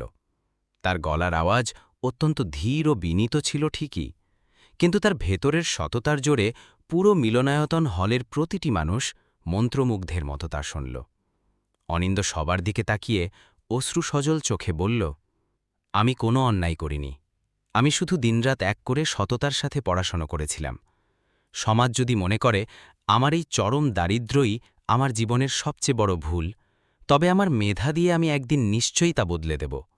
কিন্তু কোনো প্রভাবশালী মানুষের দেওয়া এমন মিথ্যা ও কুৎসিত কলঙ্ক মাথায় নিয়ে আমি হেরে যেতে রাজি নই। তার এই কথার পর পুরো মিলনায়তন হলের মাঝে এক মস্ত বড় ভারী নীরবতা নেমে এলো। বাইরে রূপনগর শহরে দীপাবলির উৎসবের আলোর রোশনাই তখনও পুরোপুরি নেভেনি, আর ওদিকে কলেজের ভেতরে আজ প্রথমবার সততার এক পরম সত্য নিজের প্রদীপ জ্বালিয়ে দিয়ে সমস্ত অন্ধকার দূর করে দিল। অধ্যাপক মূর্তির সেই শেষ জোরালো কথাগুলোর পর মিলনায়তনে যে গম্ভীর নীরবতা ছড়ালো তা কোনো সাধারণ নিস্তব্ধতা ছিল না। ওই নীরবতা ছিল আসলে হলের ভেতর উপস্থিত সেই সমস্ত আধুনিক ও শিক্ষিত মানুষদের, যাদের মনে আজ প্রথমবার কোনো নিরপেক্ষ তদন্ত ছাড়াই তাড়াহুড়ো করে নেওয়া অন্যায্য সিদ্ধান্তের ওপর তীব্র লজ্জা হচ্ছিল। গতকাল পর্যন্ত যাদের চোখের চাউনিতে অনিন্দর প্রতি তীব্র ঘৃণা ও সন্দেহ ছিল, আজ সত্যের আলোয় তাদের চোখেই এক মস্ত নত ভাব নেমে এসেছিল। কিছু সহপাঠী ছাত্র নিজেদের সিটে তীব্র অস্বস্তি ও অপরাধ বোধ নিয়ে উসখুস করতে লাগল। কিছু শিক্ষক একে অপরের মুখের দিকে এমনভাবে তাকাতে লাগলেন যেন তারা মনে মনে বুঝতে পারছিলেন যে একজন সম্পূর্ণ নির্দোষ ও দরিদ্র ছাত্রকে সমাজ আর মিডিয়ার সামনে এত তাড়াতাড়ি অপরাধী মেনে নেওয়ার ক্ষেত্রে অবচেতনভাবে তারা নিজেরাও কতখানি জড়িত ছিলেন। স্মিতার কাঁপতে থাকা আঙুলগুলো তখন চেয়ারের হাতাটাকে কামড়ে ধরার মতো করে শক্ত করে চেপে ধরেছিল। এতক্ষণ ধরে মুখের ওপর ফুটিয়ে রাখা সেই দুঃখ আর কান্নার নিখুঁত অভিনয়টা এক লহমায় তাসের ঘরের মতো ভেঙে গুঁড়িয়ে গেল। নিজের সপক্ষে কোনো একটা বাহানা খাড়া করার জন্য ও ছটফট করছিল ঠিকই, কিন্তু অপরাধের সব কটা নগ্ন সত্যি এভাবে সবার সামনে ফাঁস হয়ে যাওয়ায় মুখের কথাগুলো ওর গলার মাঝখানেই দলা পাকিয়ে আটকে রইল। রৌনক দেখল পরিস্থিতি একেবারে হাতের বাইরে চলে গেছে। এই আইনি ফাঁদ থেকে নিজেকে বাঁচানোর শেষ মরিয়া চেষ্টা করতেও হঠাৎই চিৎকার করে উঠল, এসব ফালতু কথা, আমার ফ্যামিলির সামাজিক সম্মান ধুলোয় মেশানোর জন্য এসব একটা মস্ত বড় চক্রান্ত আর ষড়যন্ত্র ছাড়া আর কিচ্ছু না। কেউ একজন মাঝরাতে কলেজের পাশে আমার গাড়ি দেখেছে তো তাতে কি প্রমাণ হয়? আমি এই কলেজের একজন স্টুডেন্ট কোঅর্ডিনেটর ছিলাম। প্রশাসনিক ভবনে যে কোনো সময় যাওয়ার আইনি অধিকার আমার সব সময়ই ছিল, এখনও আছে। অধ্যাপক নারায়ণ মূর্তি ওর এই চরম উদ্ধত্ত দেখে ওনার সেই চেনা শান্ত অথচ তলোয়ারের মতো তীক্ষ্ণ নজরে ছেলেটার দিকে তাকালেন। একদম নিচু গলায় বললেন, নিজের প্রাতিষ্ঠানিক অধিকার আর ক্ষমতার কুৎসিত অপব্যবহারের মাঝেরই অদৃশ্য সুতোটা বড্ড পাতলা হয় রৌনক। তুমি নিজের অহংকারে অন্ধ হয়ে সেই সীমাটা আজ পুরোপুরি পার করে ফেলেছ। প্রিন্সিপাল ডক্টর প্রভাকর রায় বেগতিক দেখে নিজের হাতটা টেবিলের ওপর সজোরে আছড়ে মারলেন।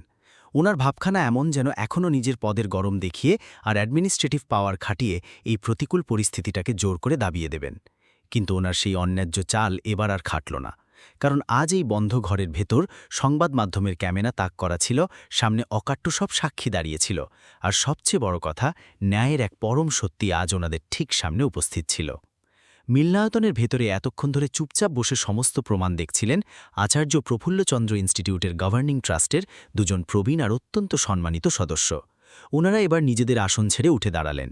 তাদের মধ্যে যিনি প্রধান ট্রাস্টি, তিনি অত্যন্ত গম্ভীর গলায় গোটা হলের উদ্দেশ্যে ঘোষণা করলেন যে এই প্রশ্নপত্র ফাঁস আর চুরির সম্পূর্ণ নোংরা চক্রান্তের উপর একটা স্বাধীন ও উচ্চ পর্যায়ের আইনি তদন্ত কমিটি গঠন করা হবে, আর সেই তদন্তের কাজ পুরোপুরি শেষ না হওয়া পর্যন্ত প্রিন্সিপাল ডক্টর প্রভাকর রায়কে অবিলম্বে ওনার পদ এবং সমস্ত প্রাতিষ্ঠানিক ক্ষমতা থেকে সাময়িকভাবে বরখাস্ত করা হলো। নিজের কানে এই চরম শাস্তির কথা শোনা মাত্রই প্রিন্সিপালের সেই অহংকারী মুখটা মুহূর্তের মধ্যে ফ্যাকাশে আর নীল হয়ে গেল। এতকাল ধরে যে ক্ষমতার রাজকীয় চেয়ারে বসে তিনি নিজের খেয়াল খুশি মতো অন্য অসহায় গরিব ছাত্রদের জীবনের ভালো মন্দের ফয়সালা করে আসছিলেন, আজ নিজের পাপের টানে সেই চেয়ারটাই যেন ওনার পায়ের তলা থেকে চিলতরে সরে যাচ্ছিল। ওদিকে স্মিতার বাবা মহাদেব রায় এতক্ষণ ধরে লোকলজ্জার ভয়ে একটা পাথরের মূর্তির মতো নিথর হয়ে বসেছিলেন। তিনি এবার নিজের ভারী নজরটা তুলে মিস স্মিতার দিকে তাকালেন। আজ নিজের জীবনে প্রথমবার তিনি তার একমাত্র মেয়েকে কোনো নামকরা কর্পোরেট সাফল্য বা সমাজের উঁচুতলার অহংকারী রূপে দেখতে পেলেন না, বরং ওনার চোখের সামনে দাঁড়িয়েছিল এক চোর, এক অত্যন্ত ভীত সন্ত্রস্ত নোংরা মানসিকতার মানুষ। মহাদেব বাবুর মনে তখন ঝড়। নিজের মেয়ের এই নোংরা কীর্তিতে একদিকে লোকসমাজে মুখ দেখানোর অপমান, অন্যদিকে তীব্র রাগ। কিন্তু সেই অপমানের চেয়েও বড় হয়ে বাজছিল একটা পরম তেতো সত্যি। তিনি মাথা তুলতে পারছিলেন না। আজ বুঝলেন, বাবা হিসেবে তিনি শুধু স্মিতাকে ইঁদুর দৌড়ে প্রথম হওয়াই শিখিয়েছেন। যে কোনো উপায়ে জিততে হবে, এটাই ছিল তার শিক্ষা। কিন্তু জীবনের আসল লড়াইয়ে সতপা আর নীতি নিয়ে কিভাবে মাথা উঁচু করে বাঁচতে হয় তা কোনোদিন শেখাননি। তীব্র অনুশোচনায় চোখ দুটো বুজে এলো তার। শৃঙ্খলা কমিটির এই বিশেষ বৈঠকের এই হলরুমে অনিন্দর ব্যাগ থেকে বেরোনো সোনার হারটা স্মিতার পরাজয় ছিল না, ওটা ছিল মহাদেববাবুর এতদিনের ভুল লালন পালন আর ত্রুটিপূর্ণ শিক্ষার এক মস্ত বড় পরাজয়। হলরুমের এই দমবন্ধ করা পরিবেশ আর সবার ঘৃণায় ভরা চাউনি স্মিতা আর সহ্য করতে পারল না। চেয়ার ছেড়ে ছিটকে উঠে দাঁড়াল সে। আমি ঈশ্বরের নামে বলছি, আমি অনিন্দর এত বড় ক্ষতি করতে চাইনি। অঝরে কাঁদতে কাঁদতে নিজের অপরাধ কবুল করল স্মিতা। আমি শুধু এই পরীক্ষায় রৌনকের কাছে কিংবা কলেজের কারো কাছে কোনোভাবেই হারতে চাইনি।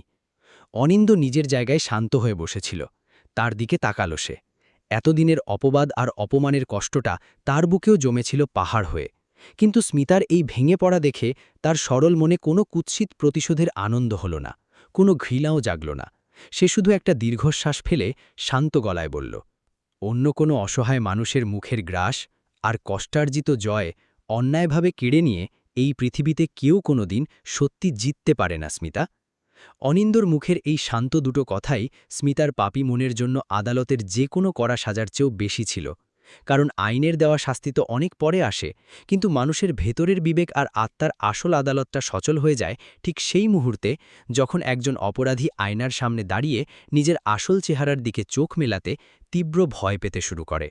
স্মিতা এখন নিজের চোখের দিকেই তাকাতে পারছিল না। শৃঙ্খলা কমিটির এই বিশেষ বৈঠকের শেষে কলেজ প্রশাসন অনিন্দর ওপর অন্যায়ভাবে চাপানো সাময়িক বরখাস্তের আদেশটি তাৎক্ষণিকভাবে বাতিল ঘোষণা করল। কলেজের বিদেশ স্কলারশিপ কমিটিও সসম্মানে জানিয়ে দিল, আইনি তদন্তের চূড়ান্ত ফয়সালা না হওয়া পর্যন্ত বিদেশের বিশ্ববিদ্যালয়ে অনিন্দের উচ্চশিক্ষার স্কলারশিপের প্রার্থিতা পুরোপুরি বহাল থাকবে। আজ পাওয়া সমস্ত অকাট্য প্রমাণের ভিত্তিতে তাকে কলেজের বিশেষ মেধা ও যোগ্যতা তালিকায় সবার উপরে প্রথম স্থানে রাখা হল। একই সাথে কলেজ ট্রাস্টের ছাত্র সহায়তা ও কল্যাণ তহবিল থেকে এক বড় মানবিক সিদ্ধান্ত নেওয়া হল। অনিন্দের অসুস্থ দিদার দয়ামতী দিদার হাসপাতালের জরুরি চিকিৎসার যাবতীয় খরচ বহন করার জন্য একটা মোটা অঙ্কের অর্থ সাহায্য সঙ্গে সঙ্গে মঞ্জুর করা হল। কথাটা শুনেই কৃতজ্ঞতায় অনিন্দের দুই চোখ জলে ভরে এল।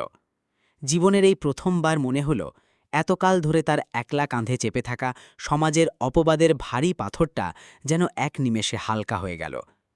কিন্তু সে নিজের এই আনন্দের দিনেও মিলনায়তনে এক মুহূর্ত থামতে চাইল না। সম্মান ফিরে পাওয়াটা তার জন্য জরুরি ছিল ঠিকই, কিন্তু এই মুহূর্তে হাসপাতালের বিছানায় ছটফাট করা, দিদার প্রতিটা নিঃশ্বাস সচল থাকা তার চেয়েও লাখ গুণ বেশি জরুরি। সে পরম ভক্তিতে প্রবীণ অধ্যাপক মূর্তির পা ছুঁয়ে প্রণাম করল। অধ্যাপকবাবু নিজের 2 হাতে তাকে টেনে তুলে বুকে জড়িয়ে ধরলেন। পরম স্নেহে বললেন, আর একটা সেকেন্ডও সময় নষ্ট না করে সোজা হাসপাতালের দিকে ছোট অনিন্দ। আজ ঈশ্বরের কৃপায় পাওয়া তোমার এই মহৎ জয়ের প্রথম কাজ হল নিজের অসুস্থ দিদাকে হাসপাতালের বিছানায় নতুন করে বাঁচতে দেখা। অনিন্দ আর বিন্দুমাত্র দেরি না করে দ্রুত গতিতে সোজা অ্যাপোলো হাসপাতালের সিসিইউ বিভাগের সামনে গিয়ে পৌঁছাল। সেখানে মালতী মাসি আর রফিক চাচা করিডোরের বাইরে অত্যন্ত চিন্তিত মুখে বসে ঈশ্বরের নাম জপছিলেন। অনিন্দকে দেখে তারা উঠে দাঁড়ালেন। ঠিক তখনই ডিউটিরত ডাক্তারবাবু এসে জানালেন যে দিদার হার্টের জরুরি অপারেশনের জন্য সমস্ত মেডিকেল প্রস্তুতি শুরু হয়ে গেছে। কলেজ থেকে পাঠানো টাকাও হাসপাতালের কাউন্টারে একদম সঠিক সময় জমা পড়ে গেছে, আর কোনো বাধা নেই। অনিন্দ সিসিইউয়ের সেই বন্ধ কাঁচের জানলার ওপার থেকে পরম মমতায় নিজের প্রিয় দিদাকে এক নজর দেখল। অসুস্থতার কারণে দিদার বৃদ্ধ মুখে এক চরম দুর্বলতা ও ফ্যাকাশে ভাব স্পষ্ট ছিল ঠিকই, কিন্তু ঈশ্বরের কৃপায় তার বুকের ধুকফুকুনি আর শ্বাসপ্রশ্বাস তখনও সচল ছিল। সে অত্যন্ত আকুল হয়ে হাসপাতালের করিডোরের কোণে থাকা ছোট্ট ঈশ্বরের মন্দিরের সামনে মেঝেতে হাঁটু গেড়ে বসে পড়ল। নিজের 2 হাত জোর করে সে ঈশ্বরের কাছে নিজের জন্য কোনো বড় সুখ বা ধন সম্পদ চাইল না।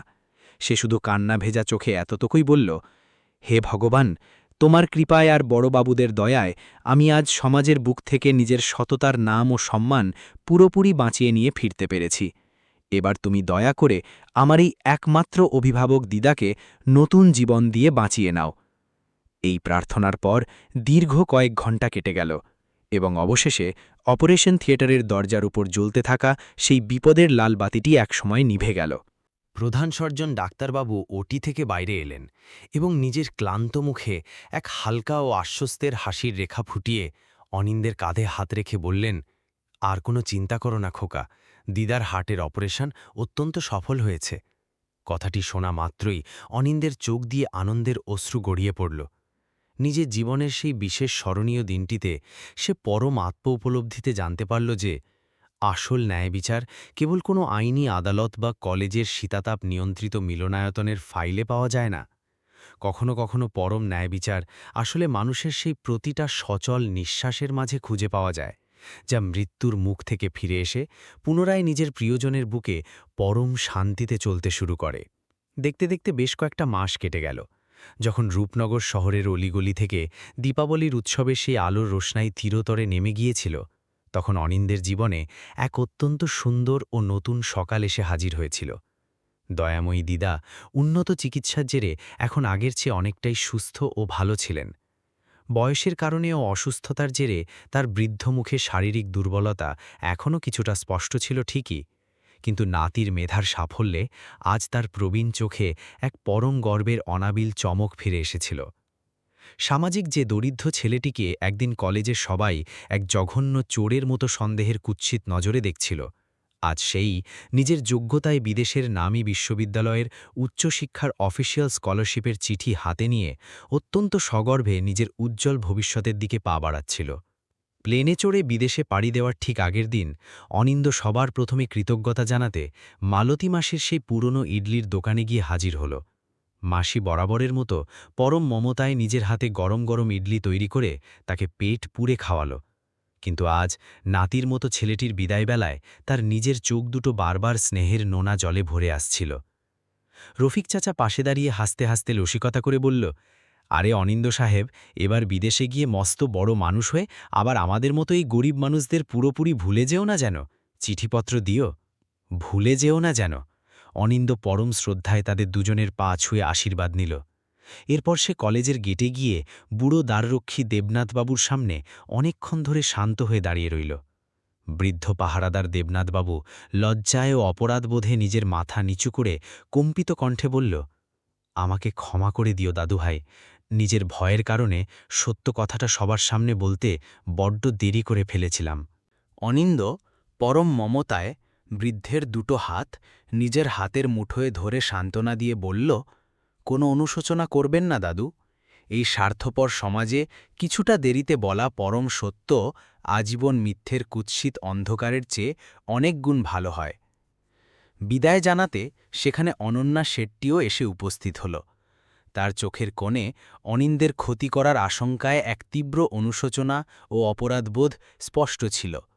অনিন্দ সরল মনে তাকে বিন্দুমাত্র কোনো দোষ দিল না। সে শুধু বিদায় বেলায় তাকে আলতো হেসে এতটুকুই বলল, জীবন ও কেরিয়ারের আগামী দিনগুলোতে নিজের ভেতরের কোনো ভয়ের মুখোমুখি হওয়ার আগে দয়া করে সবসময় পরম সত্যের শক্তিকে মনে করো। পরম শ্রদ্ধেয় প্রাক্তন অধ্যাপক নারায়ণ মূর্তি অনিন্দকে জড়িয়ে ধরে নিজের বুকের গভীর থেকে আশীর্বাদ দিতে গিয়ে বললেন, এই পৃথিবীর বুকে নিজের মেধা দিয়ে তুই যেখানেই যা না কেন অনিন্দ, নিজের বুকের ভেতরে নিজের দেশের শেকড়ের খাঁটি মাটি আর এই চেনা মানুষদের আজীবন সাথে রাখিস। অবশেষে বিমানবন্দরের বিদায় চত্বরে দয়াময়ী দিদা কেঁদে ফেলে পরম মমতায় নাতির ডান হাতের কবজিতে আবার নতুন করে একটি লাল পবিত্র সুতো শক্ত করে বেঁধে দিলেন। অনিন্দ দিদার কাণ্ড দেখে মুচকি হেসে আদর করে জিজ্ঞেস করল, দিদা, আবার সেই লাল সুতো বাঁধছ? দিদা অশ্রু সজল চোখে নাতির কপালে চুমু খেয়ে বললেন, আমার এই শরীরে যতদিন শ্বাসপ্রশ্বাস সচল থাকবে সোনা, দিদার এই পবিত্র আশীর্বাদও তোর সাথে আজীবন এভাবেই সুতো হয়ে জড়িয়ে থাকবে।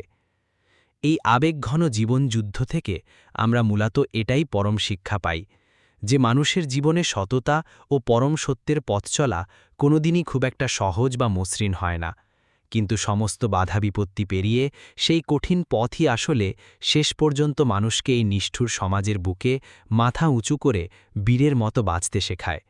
আমাদের গল্পের মূল চরিত্র অনিন্দের কাছে হয়তো কোনো অগাধ টাকা পয়সা ছিল না, থাকার মতো কোনো মস্ত বড় আলিশান ঘর ছিল না, কিংবা অন্যায়ের বিরুদ্ধে পেছনে এসে দাঁড়ানোর মতো কোনো প্রভাবশালী বা শক্তিশালী পরিবারও ছিল না।